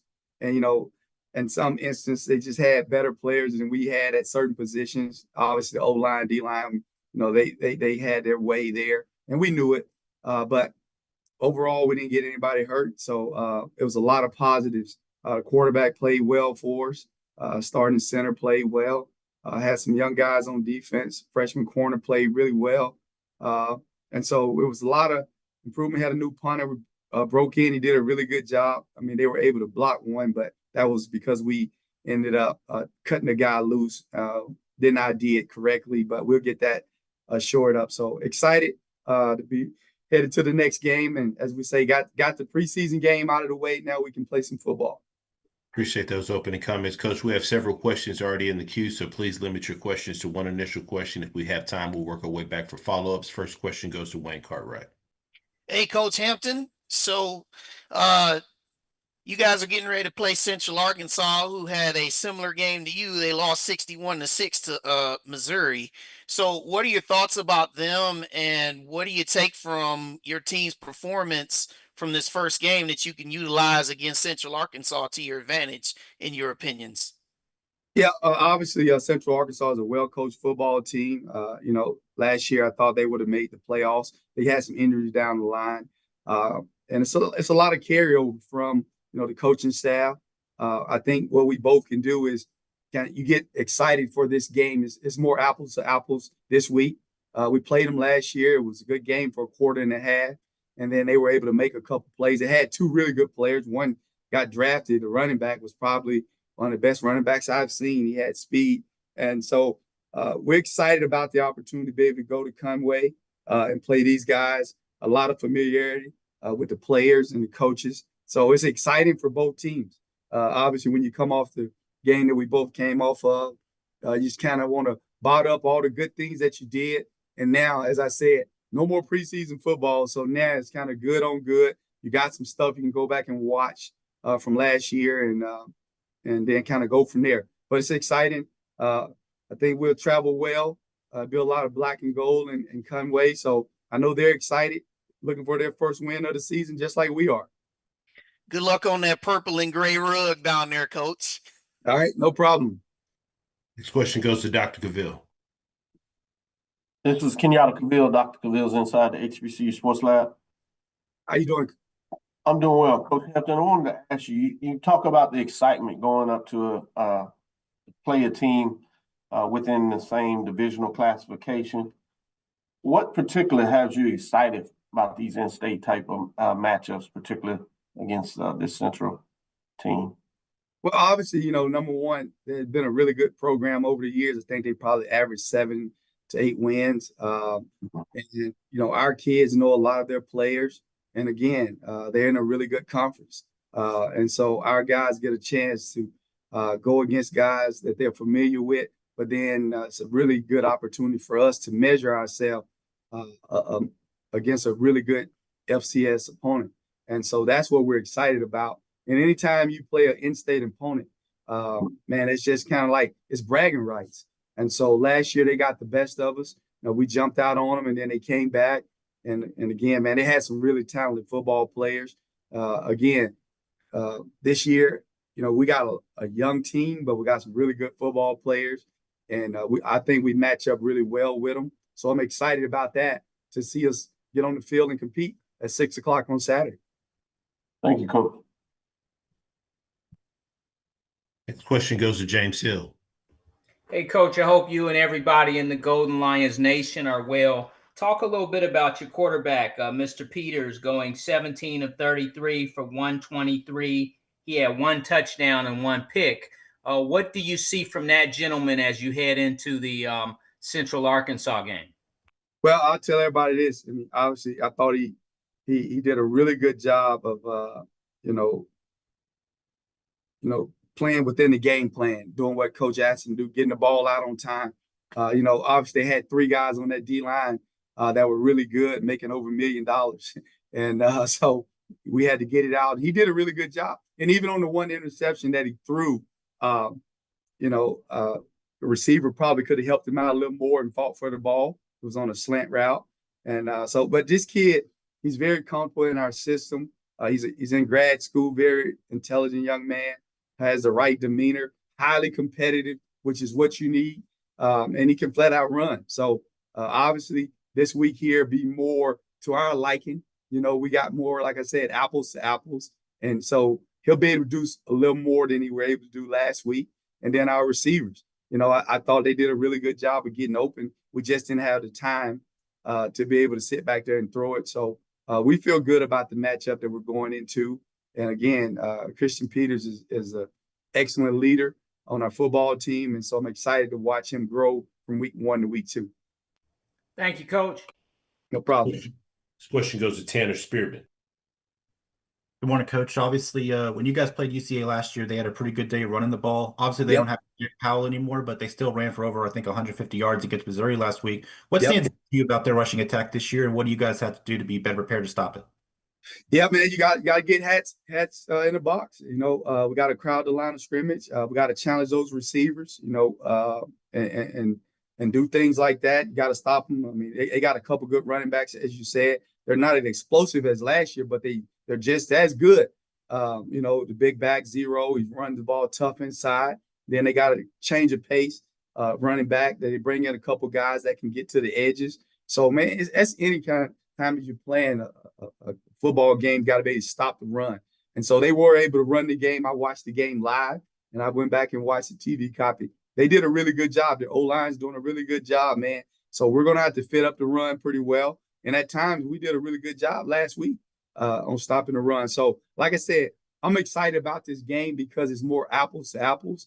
And again, our defense, I didn't think we played bad on Saturday. It's just, I think some of their Jimmys was a little better than our Joes. And so this game here, we're going to be able to tell a lot about the Golden Lions. And just like they're excited for us to come there and play, we're excited to be traveling up there to play. So we'll be able to stop the run. Obviously, that's always the goal. Anytime you play a game is to stop the run. And so we'll put the necessary bodies in the box and then, ask our guys on the outside to do what they need to do. Okay, thank you, Coach. Last question goes to Doc Holliday. Coach Hampton, how you doing this morning? Hey, doing good. All right. Can you tell me what type of matchup you think you can have if you can win on a Saturday against Central Arkansas as far as defensive wise? And what do you see from them as far as when it comes to just basically running the ball? Yeah, I mean, just kind of like I just said, obviously, man, we got to be able to stop them from running the ball, right? We got to be able to run the football. We got to be able to take some shots and push the ball downfield. We got some receivers that can run. And obviously, you didn't get a chance to really see that against the opponent that we were playing. And, our scheme matches up well with their scheme on both sides of the ball. And obviously, on special teams, we've done some great things with our special teams. I'm just excited for this opportunity for our guys to be able to play them. Like I said, last year it was a close game for a half. And then, we made some mistakes. I think we're better equipped this year. We got some coaches that came in with some experience, guys that understand. And, obviously we didn't show a lot of things last week, but, we'll have some different things that we're going to add in this week from offense, defense. And, this is kind of the game that you kind of start this is really your game one, and thankful nobody got injured. And so we're excited about where we're at as a football team, but obviously got to go out there and play the game. And it's not a long trip. So our kids will be rested, ready to roll. All right. Appreciate you, Coach. No problem. Coach, we appreciate your time. Look forward to speaking to you again next week. I appreciate it. Be blessed. Yes, sir. Thank you. All right. Next, we move over to Mississippi Valley State and Coach Buckley. Once again, if you do have questions, please utilize raise your hand feature to get your question in the queue. With that being said, happy to be joined by Coach Buckley with Mississippi Valley State. Good morning, Coach. Good morning. Good morning. Coach, as always, we appreciate you taking some time out of your schedule to join us. If you could start us out with an opening statement, recapping your team's most recent outing versus Southern. Well, I felt like it was a hard-fought game. We was prepared to win the ball game, and we came up a little short. We couldn't punch in, get the touchdown when we really needed to. I think that would have been the difference in the game. We had two possessions inside of the 5-yard line that we had to settle for field goals, and touchdowns there will make a difference. So like everybody else, you get a chance to see your guys. Some guys played their way off the bus, which is a big thing, but that's what you get in the 0 games, going from preseason to that. So overall, the energy was great. The fight, we had the fight in us, and we just have to clean up a few things like everybody else and make the plays when they count. But guys are very excited. Energy is high, and we're looking forward to this week. Appreciate those opening comments, Coach. First question goes to Wayne Cartwright. Hey, Coach Buck. Hey. Hey, so talk a little bit about your quarterback, Josh Brown, and his performance. And then also you guys are getting ready to play Tarleton. They beat Army, man. So talk about you guys matching up with them this week. Yes, Josh Brown, obviously, if you watch the game, hopefully everybody watch, showed some escapability, very creative. And we want to obviously capitalize on that and make sure it's within what we're trying to do. But he's starting to show why we wanted him, why he was so high on our board. And this week we're gonna do what we do. We feel like every opponent we go in we're going up against, and we have a chance. Now it's the opportunity to prove that. We have improved. Again, we have over 70 new players. You know, you watch games and guys talk about that. North Carolina had that, and they didn't mesh well. So kudos out to the coaching staff with the guys that we've brought in, that the way they competed and bought into the new culture, new era here, that we're not accepting anything. We're going to go out and compete and try to get that win. All right, Coach, good luck in Stephenville this week. Thank you. Question goes to James Hill. Hey, Coach, I hope you and everybody back in the Delta are well. Talk about going in on the road, a great opportunity to get one. Yes, they're riding high. Yes, they beat Army, but you can go in there and punch them in the mouth, so to speak, and win a game. Talk a little bit about that. Absolutely. I mean, that's our attitude every week, no matter who we're playing. Unfortunately, this past week, again, we didn't close the door. That's one of our things, closing the door. So now we have another opportunity. I always feel like you get better from week 1 to 2 because now you're not guessing as much on who can do what, and it helps with the game planning. So we're going to take the attitude that we're going to put together a great game plan and go out and try to execute and do what we want to do, which is come out there with a win. Good luck on the road, Coach. Thank you. This question goes to Dr. Cavill. Kenyatta Cavill, Dr. Cavill, inside the HBCU Sports Lab. Good morning, Coach Buckley. Morning. We talked a little bit about Josh Brown and how he played really well. Would you mind sharing a couple of other guys that we need to start paying maybe a little more attention to that played really well in the game for you, graded well? We had a few guys on offense did a great job. Receiver caught a big touchdown for us. White, Brownlow, showing his speed. Makai Norris showing his speed too outside. So overall, the offensive guys did a pretty good job. Defensively, linebacker Jalen Wright created havoc in there. The Mike linebacker, who had 2 corners that did their job. And on the front, we jumped around a little bit from 3 down to 4 down. So all those guys had a role. You know, most guys want to get in the 4 down and rush, but they bought into the program like we have the ability to do this, so let's do it. So few guys there that did a good job, but I was not good enough, right? We need better because the bottom line is coming out of there with a W. Yes, sir. Thanks, Coach. Look forward to the matchup this week. Good luck. Thank you. Question goes to Perry Daniels. Coach, this was your first game in the SWAC as a head coach. Talk about that experience and being in front of the faithful in Itabena. It was awesome. You know, once you step on the field, the grass, it's like another game. Are you prepared? You know, for us being at home, we practice out there. So for us, it was, and we've been doing a very good job over fall camp. So I had a very good feel. It's one of those like this is where I'm supposed to be. This is what we're supposed to do. Let's go out here and play well and show everybody that the new staff, the new players, that this is a new era. And I was excited about that. So me thinking about the first game, and that was never on my mind. Thank you, Coach. Good luck this weekend. Thank you. Question goes to Troy White. Coach Buckley, Troy White, Fat Mouth Sports. Yeah. You spoke a bit about the offense and the defense being able to make plays. As I looked at the game, your special teams came to play as well.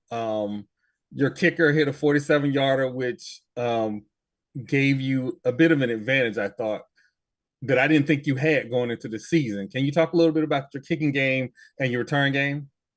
Oh, the kicking game is all. I feel like Marco J, we call, is one of the top field goal kickers in the country. I mean, his leg. I mean, he get it out there to 50. I asked him one time. We had a little breeze. It was going to be in the mid 50s, and I had that conversation with him, and we decided to punt. But the special team is going to be a strong point for us, and we're excited about the continued improvement. We have to improve on our long snapper. We lost our snapper that was banged up, so we had to make some adjustments there. But I am very excited about the return game, the returners, and our specialists, punters and kickers. Well, thank you, Coach. I look forward to seeing your progress this season. Thank you. This question goes to Doc Holliday. Good morning, Coach. How you doing today? Well. I'm doing well. All right. How would you grade your defense against Southern this past weekend? And what is the things that you see that you can exploit offensively for Tarleton State that's coming up Saturday? Well, I give the defense one of them mid grades because they had 50 attempts rushing and rushed for over 200 yards. But in turn, we had half dozen TFLs just shooting the gaps. We're aggressive. We're going to dictate to you, and they slid through. With the 200 yards, it was one of counting the backs. They have 3 good backs, plus the quarterback can run. So I would give them a passing grade, one of them C+, but we can play better. And I'm pretty sure this week that's one of the things that Tarleton is going to try to exploit, and we have to try to counter that. But I'm very excited about this opportunity to show the improvement. I appreciate you, Coach. Last question goes to Keisha Kelly. Hey, Coach. Keisha J. Kelly, Black College Experience.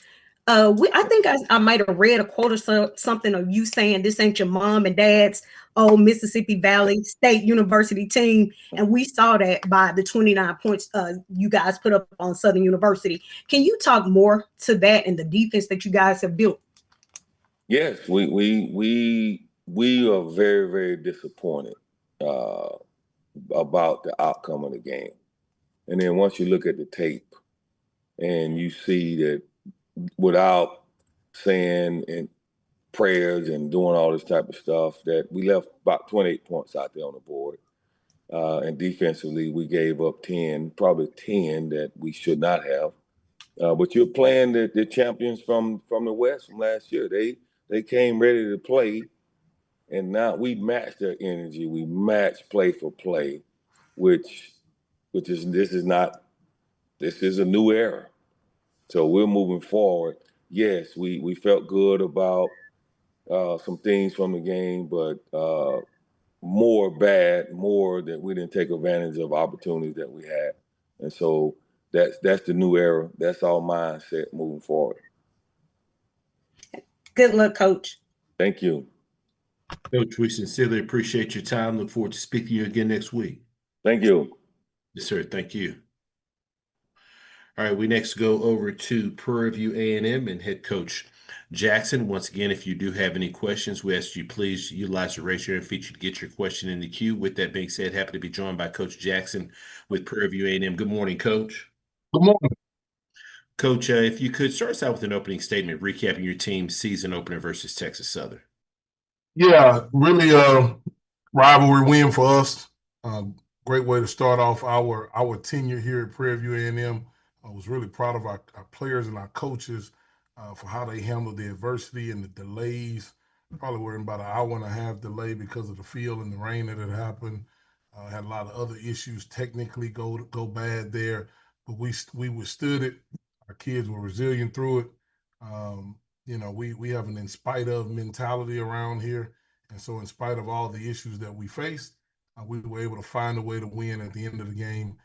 Which had never happened to me before, especially in a new tenure. And so we're excited about our starting off 1-0 in the West and 1-0 in the conference, and got a really good opponent in UTRGV coming in here this week.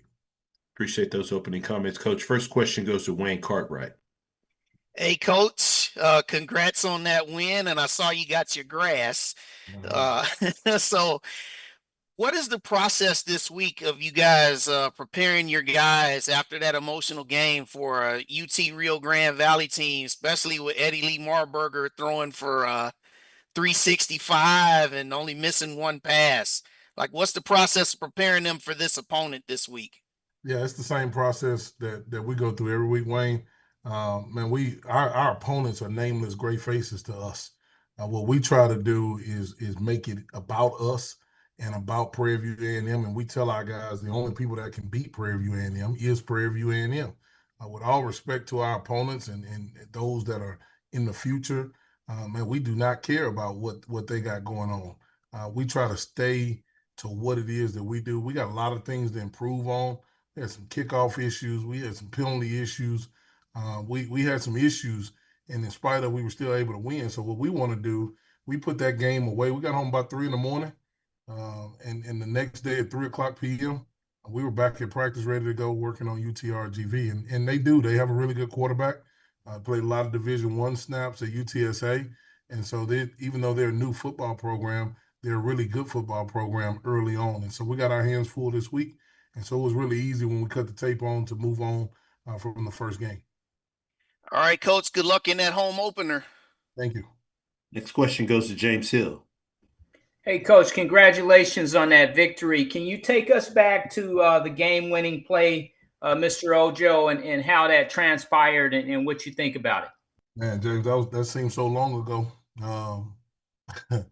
All I know is that we won the game twice, in our opinion. We got a penalty on the pick, put 2 seconds on the clock.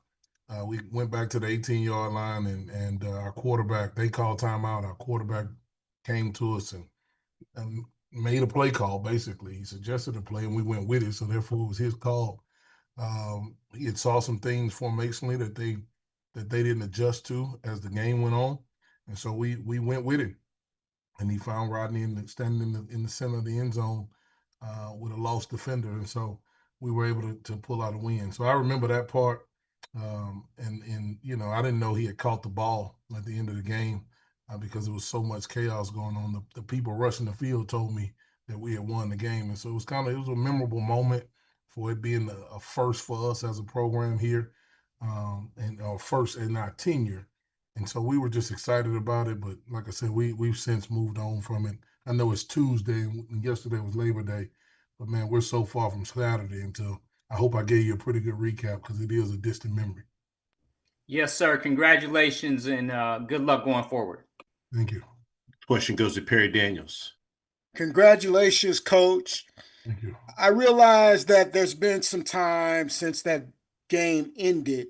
However, I want you to talk about the experience. You've been in this game on the other sideline. Talk about being the head coach in the Labor Day Classic for Prairie View A&M. Yeah, you know, one of the reasons I joke with people around here all the time is my 4 years as a coach at Texas Southern, I never beat Prairie View A&M. There's an old saying that said, if you can't beat them, join them. And so we certainly were excited about being in the purple and gold, regardless of my affiliation with Texas Southern. And I know what we have here. I know what we do here. I know what we can be here at Prairie View A&M. And so we were really excited to be here and to win game one and all the things that it means for our fans. You know, we certainly wanted to do that.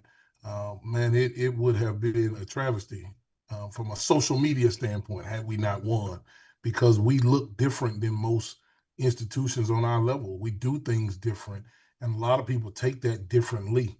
And so for us to start off with a win, I think it just helps us all the way around. But most of all, I was happy to give our fans and our alums something that they could go to work and talk trash about for a whole nother year.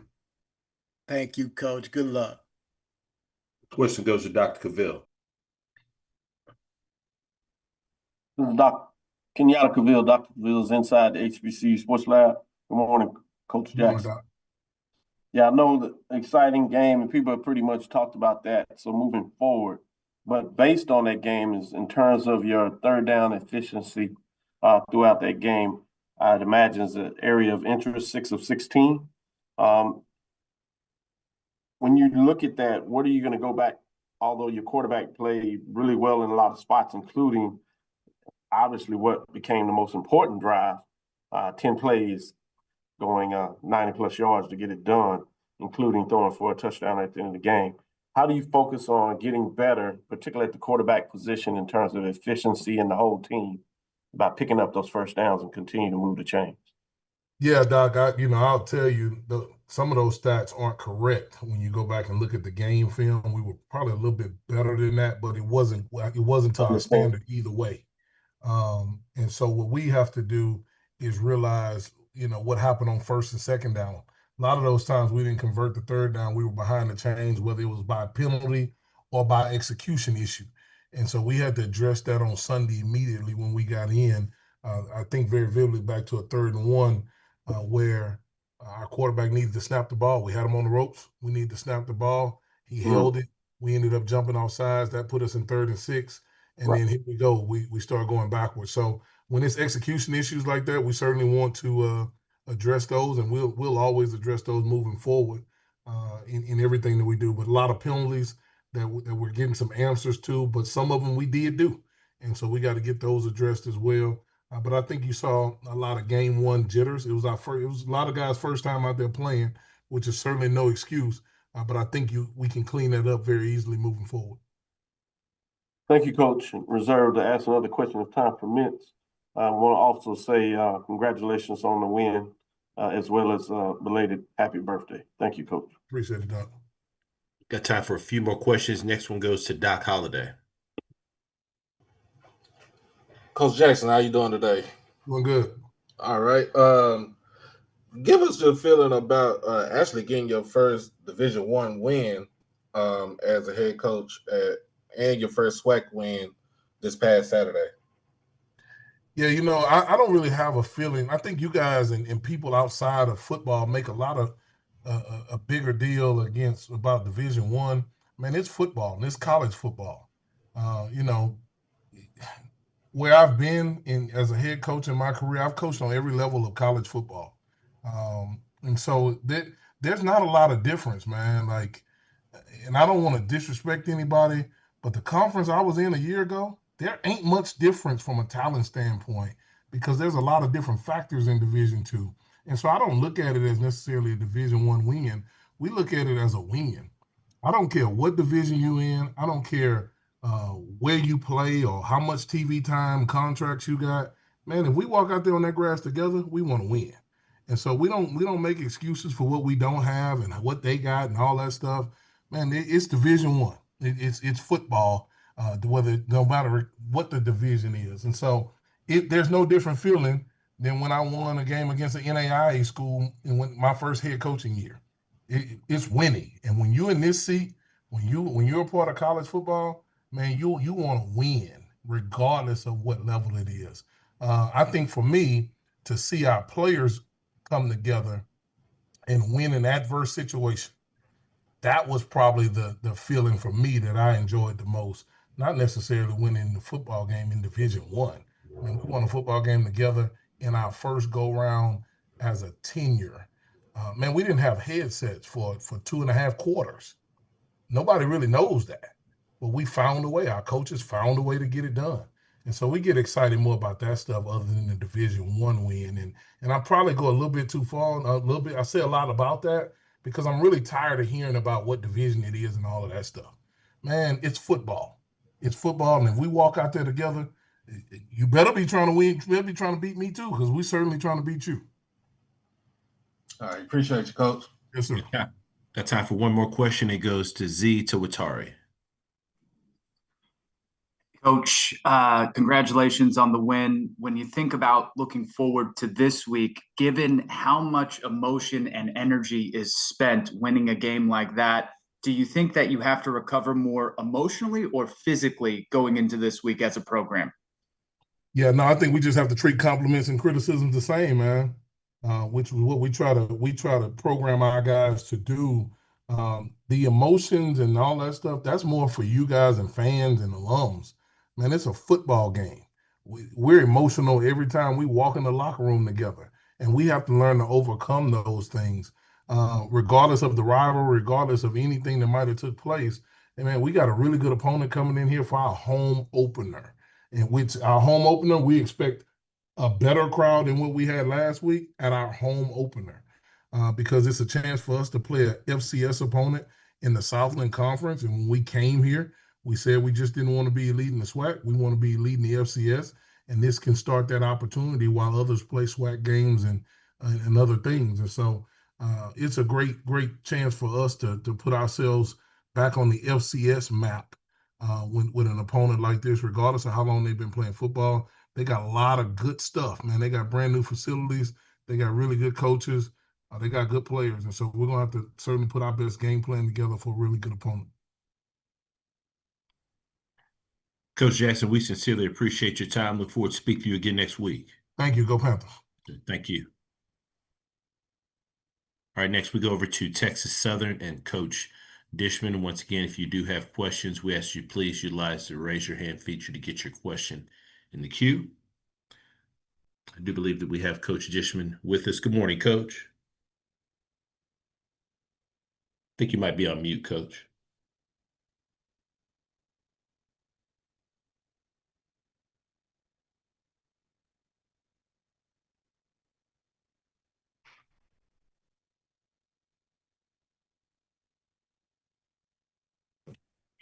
Hey, gentlemen.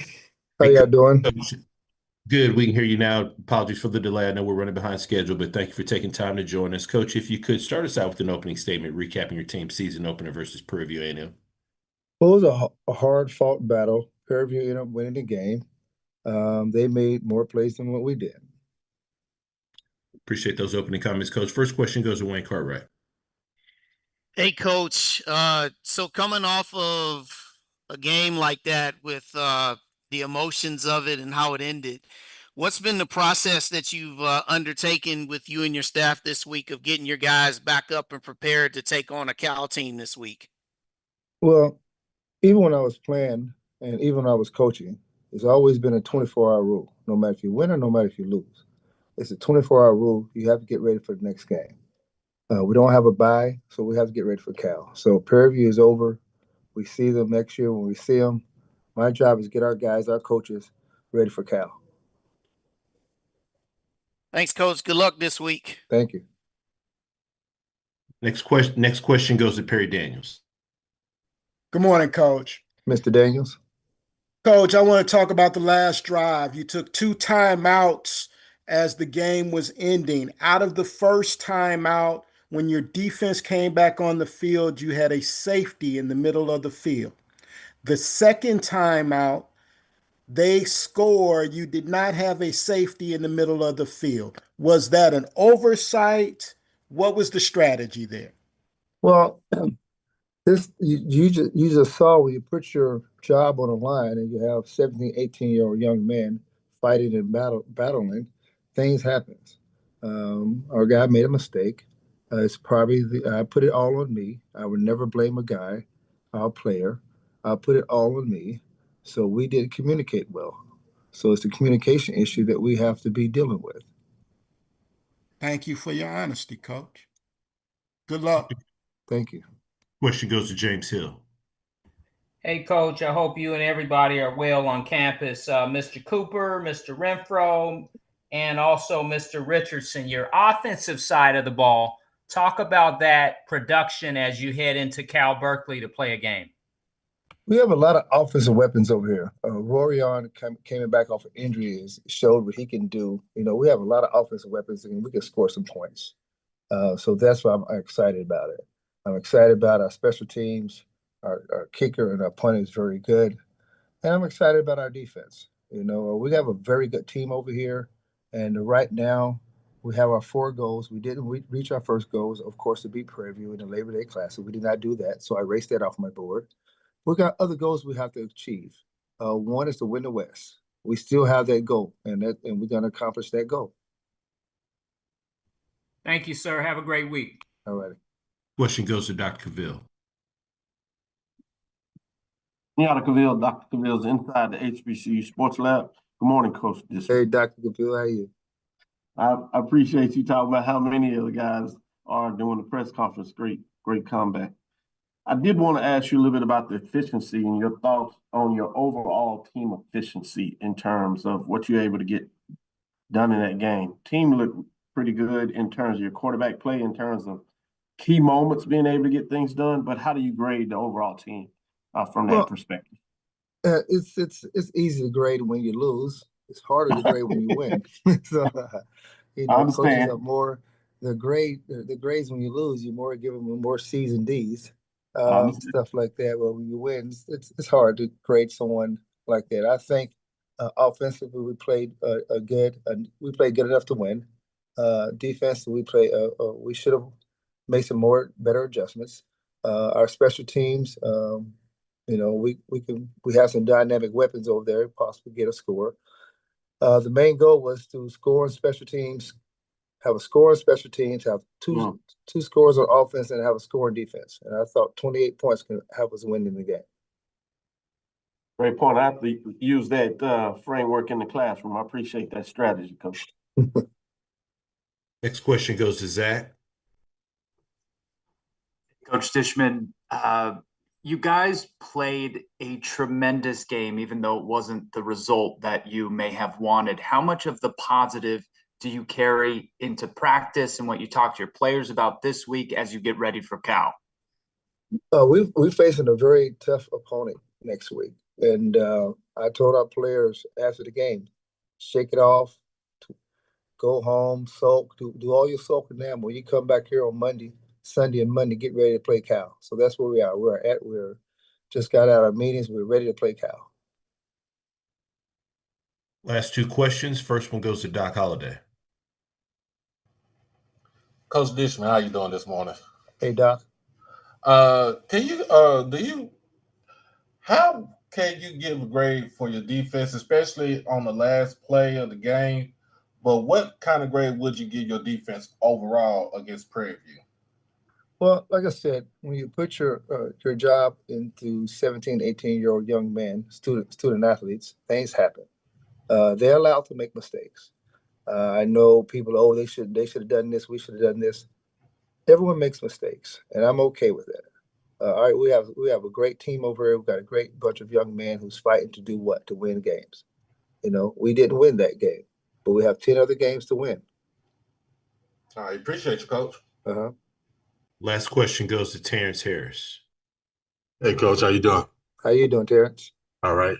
Hey, just want to get your assessment of how KJ played and kind of what are you going to be looking for from him this week as you move forward? Well, KJ is who we thought he was. KJ is KJ. He's a very mature young man. He loves football. He understands the game of football, and having him on our team that's what's the promising part of having him on our team, and we not have to face it. Okay, thanks, Coach. We sincerely appreciate your time. Look forward to speaking to you again next week. All right, gentlemen, have a great one. Thank you. All right, next we go over to Southern University. Once again, if you do have questions, we ask you please utilize the raise your hand feature to get your question in the queue. Coach Graves, first and foremost, apologies for the confusion there with your time slot. We're 10 minutes behind, so our schedule has been off. So we do apologize for the delay in getting with you. Good morning. Good morning. How are you? Doing great, Coach. Appreciate your patience with us. Coach, if you could start us out with an opening statement recapping your team's most recent outing versus Mississippi Valley State. Well, we went on the road up to Itabena, Mississippi, to take on Mississippi Valley in their home opener. I thought the guys did a great job in terms of adjusting. We had an idea of what they were going to try to do in terms of schematics. However, defensively, they changed up a lot of the things that we saw the coordinator do at previous institutions. So hats off to the coaches and the players for making the in-game adjustments and giving us an opportunity to come out with the win. We definitely gotta. There's some things that we have to clean up. In terms of ball security. We gave them 10 points because we just didn't protect the football.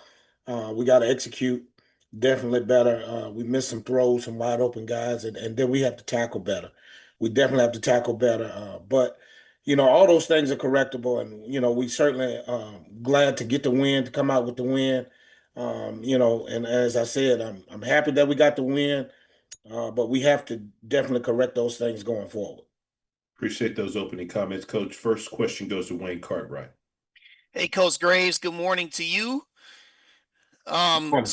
So first off, what's the status of Jalen Woods? And then also, Coach, as you guys get ready for Alabama State this week, given their performance, what are some of the keys that you guys are working on and stressing with your defense ahead of that game this Saturday?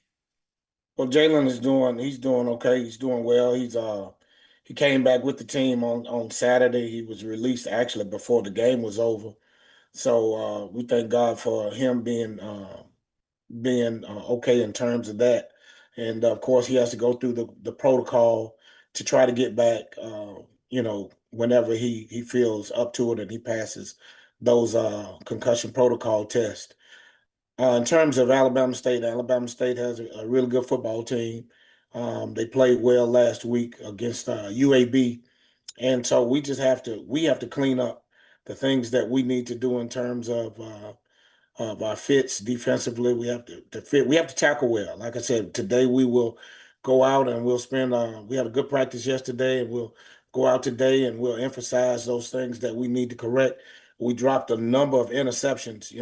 I think we dropped almost 5 interceptions. So, when you get a chance to take the ball away, you have to take the ball away, and and put the game out. And then offensively, we have to make the throws that we need to make. We have to ball security is crucial and key, and then we have to be able to put teams away. Can't let teams hang around and make a game out of it. So we improved in the kicking game. We had a big block punt. We had some great returns.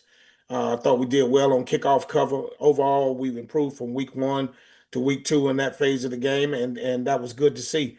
And guys were excited about that. So we have to be prepared to be ready to go and play against a really good football team. We're excited to be at home, our first home game, to coach Pete Richardson Classic, and we're excited. We're going to honor the 1995 national championship team.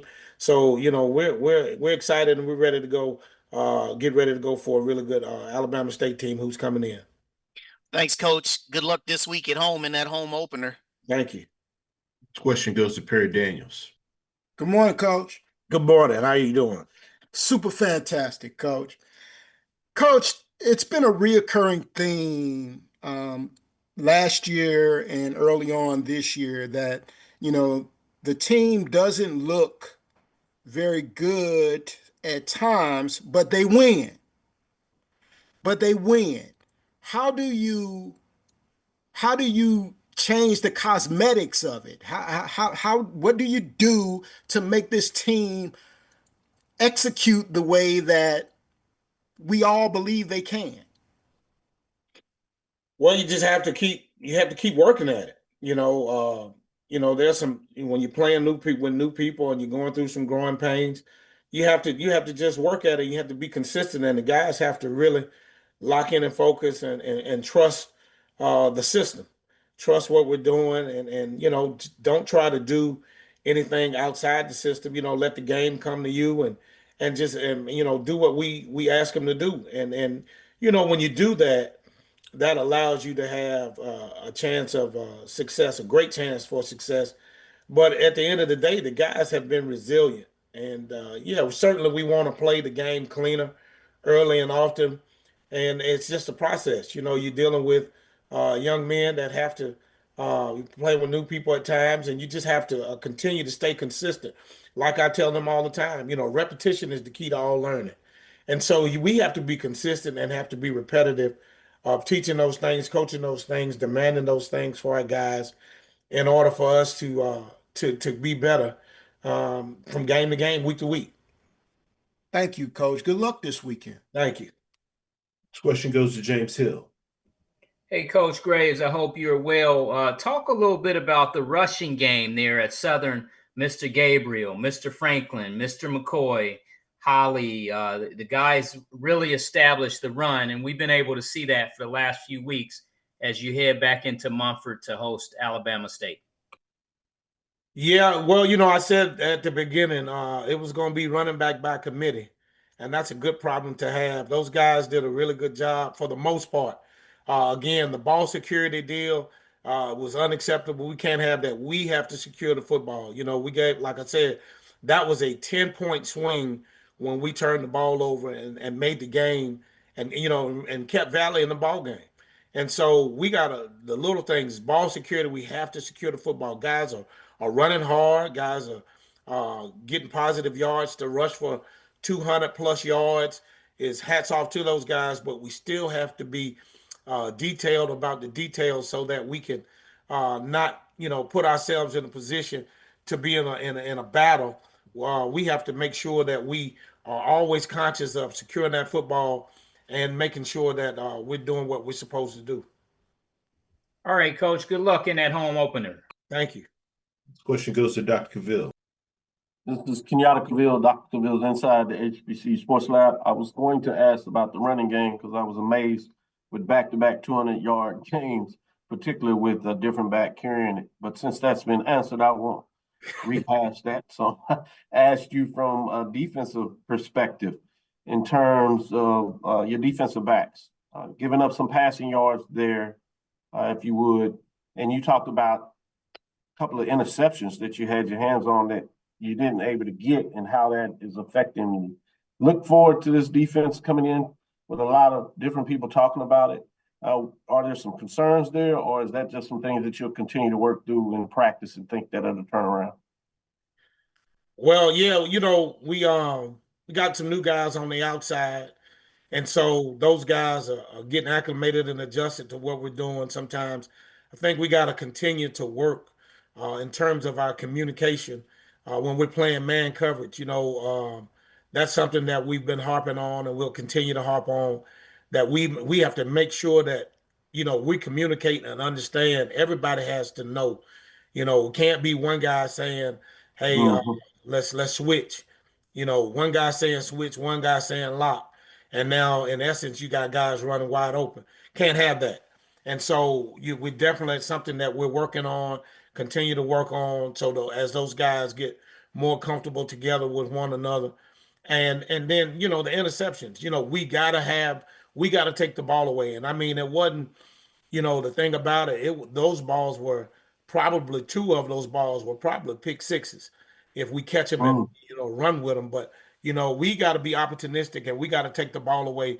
When you have an opportunity to get, you know, 4 or 5 interceptions, we have to do that. We got some fumbles, you know, but, you know, we have to, you know, like I told one of the guys, I said, man, you probably would be leading the country in interceptions if you just catch the football. So we're going to work on that, hand-eye coordination, seeing the ball, making sure you secure the football, and finishing. We just got to finish. When you do that, you take the football away, then, you know, of course, that helps you defensively, that helps you offensively. And then, you know, if you have leads, that protects the lead because, you know, that's what you want to do. You want to get takeaways. Takeaways increases your chances for winning ball games. Thank you, Coach. Thank you. This question goes to Keisha Kelly.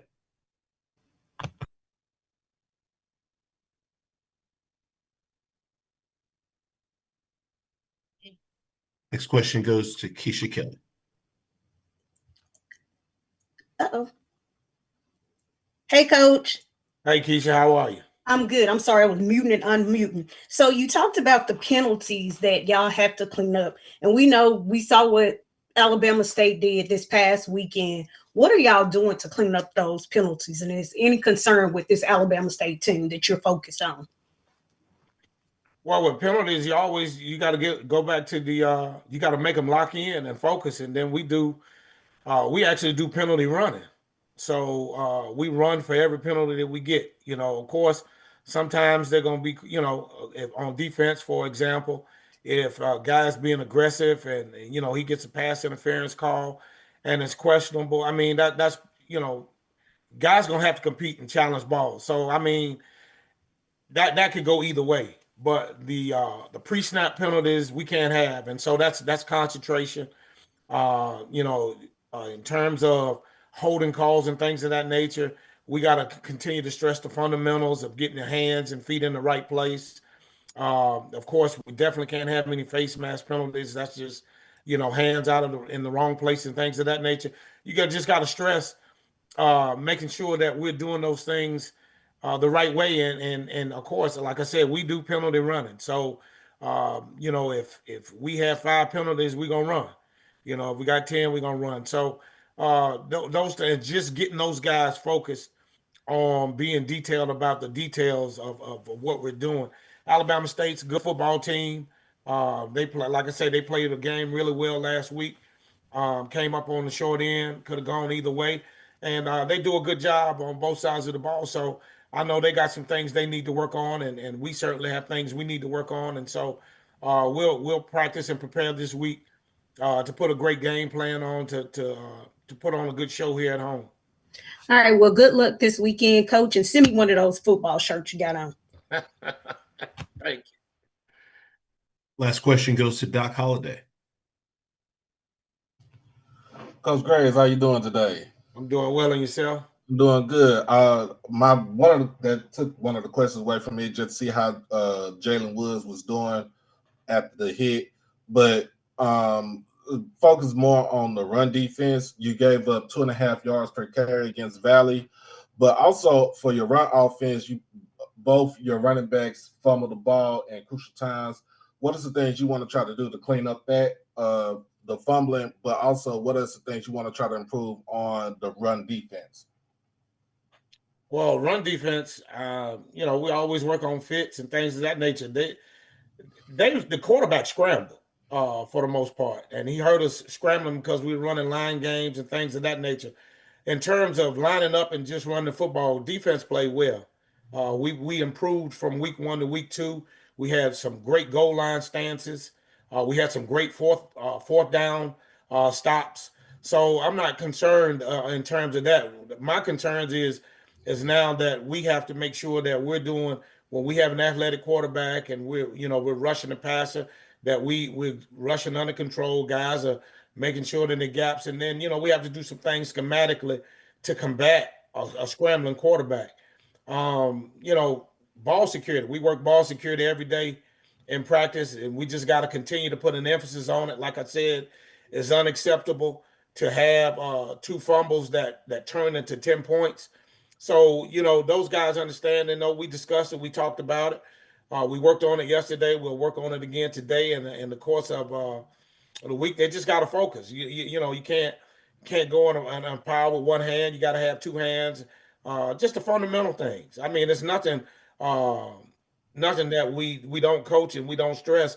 Now they just have to be cognizant of it and making sure that we're doing what we need to do to make sure that we don't have those fumbles. Because again, that was a 10-point swing that we shouldn't have, just based on protecting the football. And we put a huge emphasis on protecting the football.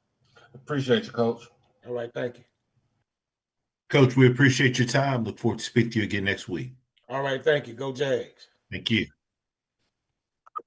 All right, next we go over to Jackson State and Coach T.C. Taylor. Once again, if you do have any questions for Coach, please utilize the raise your hand feature to get your question in the queue. I do see that we have several questions already in the queue, so please limit your questions to one initial question. If we've got time, we'll follow up for follow-up questions. With that being said, happy to be joined by Coach Taylor. Good morning, Coach.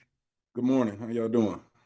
Doing great, Coach, and thank you as always for taking time to join us. Coach, if you could start us out with an opening statement recapping your team's season opener versus Hampton. It's like you said, season opener this past weekend, playing at home in the Vet. Solid win for our football team, playing against a solid opponent at Hampton. They came out and they played scrappy throughout 4 quarters of football. They made us work for it. But very proud of our football team. We went out there and responded when we need to.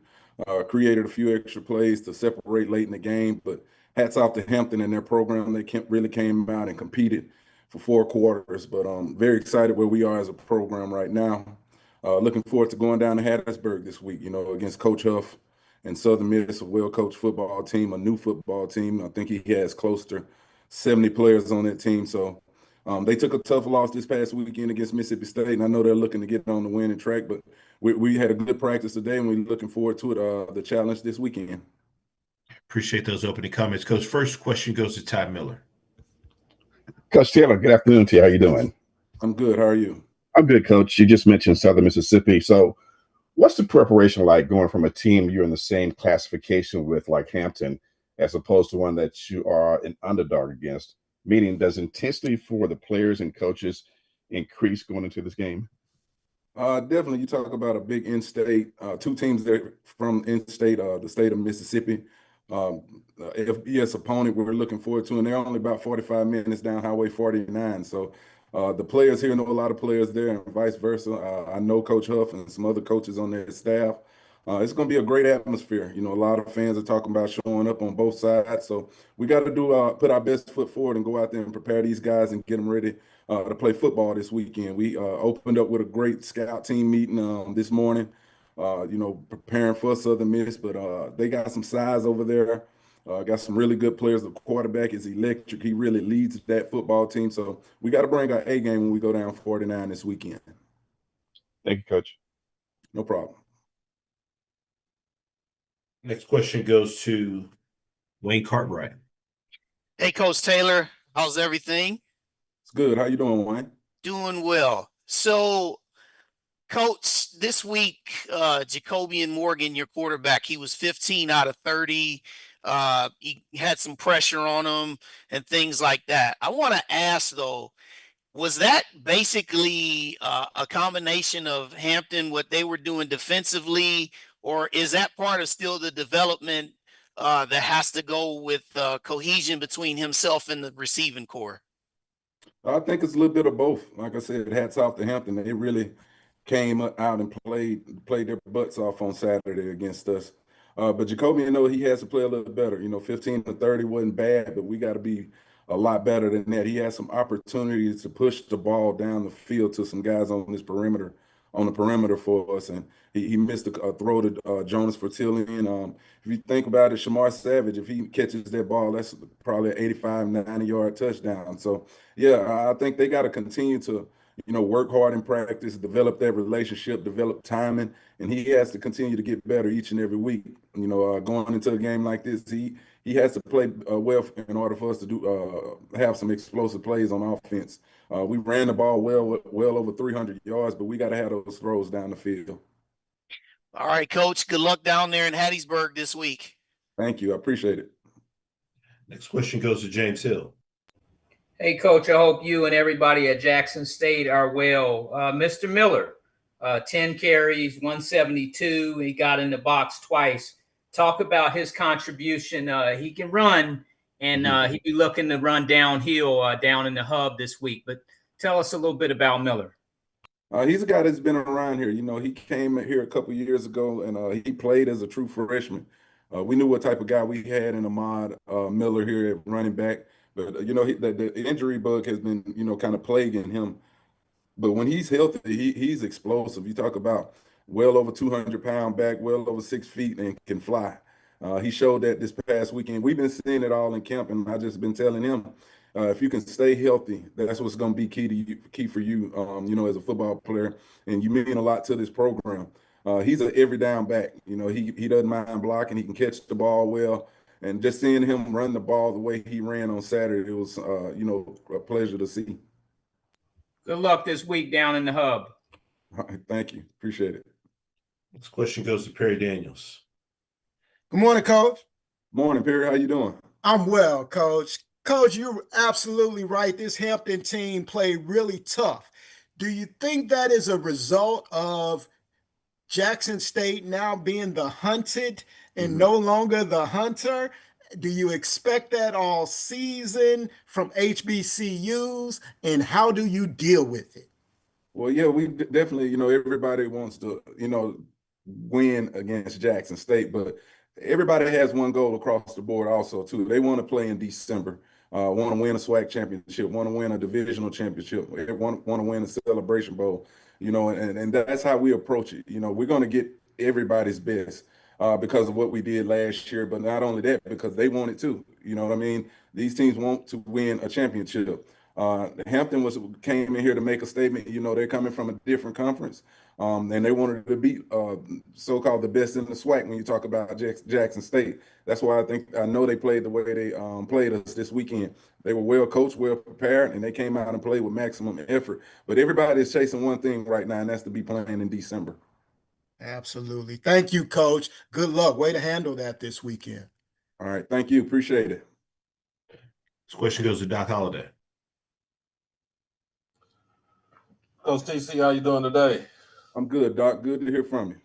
Man, first of all, I couldn't stay long. It was too hot for me, and had to get some food. But coming in, first and foremost, how do you feel about Aubrey? I mean, not Aubrey, but Ahmad Miller coming into the game and running the way that he ran, where he could have had over 200 yards. Of course, if the grass didn't trip him up. And then finding Quincy Ivory, the QB killer, that's what they call him, with the 2 sacks against Hampton. And also with Donovan Warren, the way that he punted the ball, flipping the field, and one of the longest punts he had was 62 yards. Give me your opinions about those 3. You know, those were all 3 guys that we had big question marks. By the way, I would love to still have Aubrey Miller around here too, but those are 3 guys we had big question marks going into this game. Starting with Quincy, anytime you lose Josh Nobles, you know, he transferred, he's at UMass now. We was kind of concerned how will we be able to get to the passer, to the quarterback, and he went out there and he did it. You know, he played well. They put him in some different schemes, some different areas in the defense, and he lit it up. You know, he had, I think, a couple sacks out there.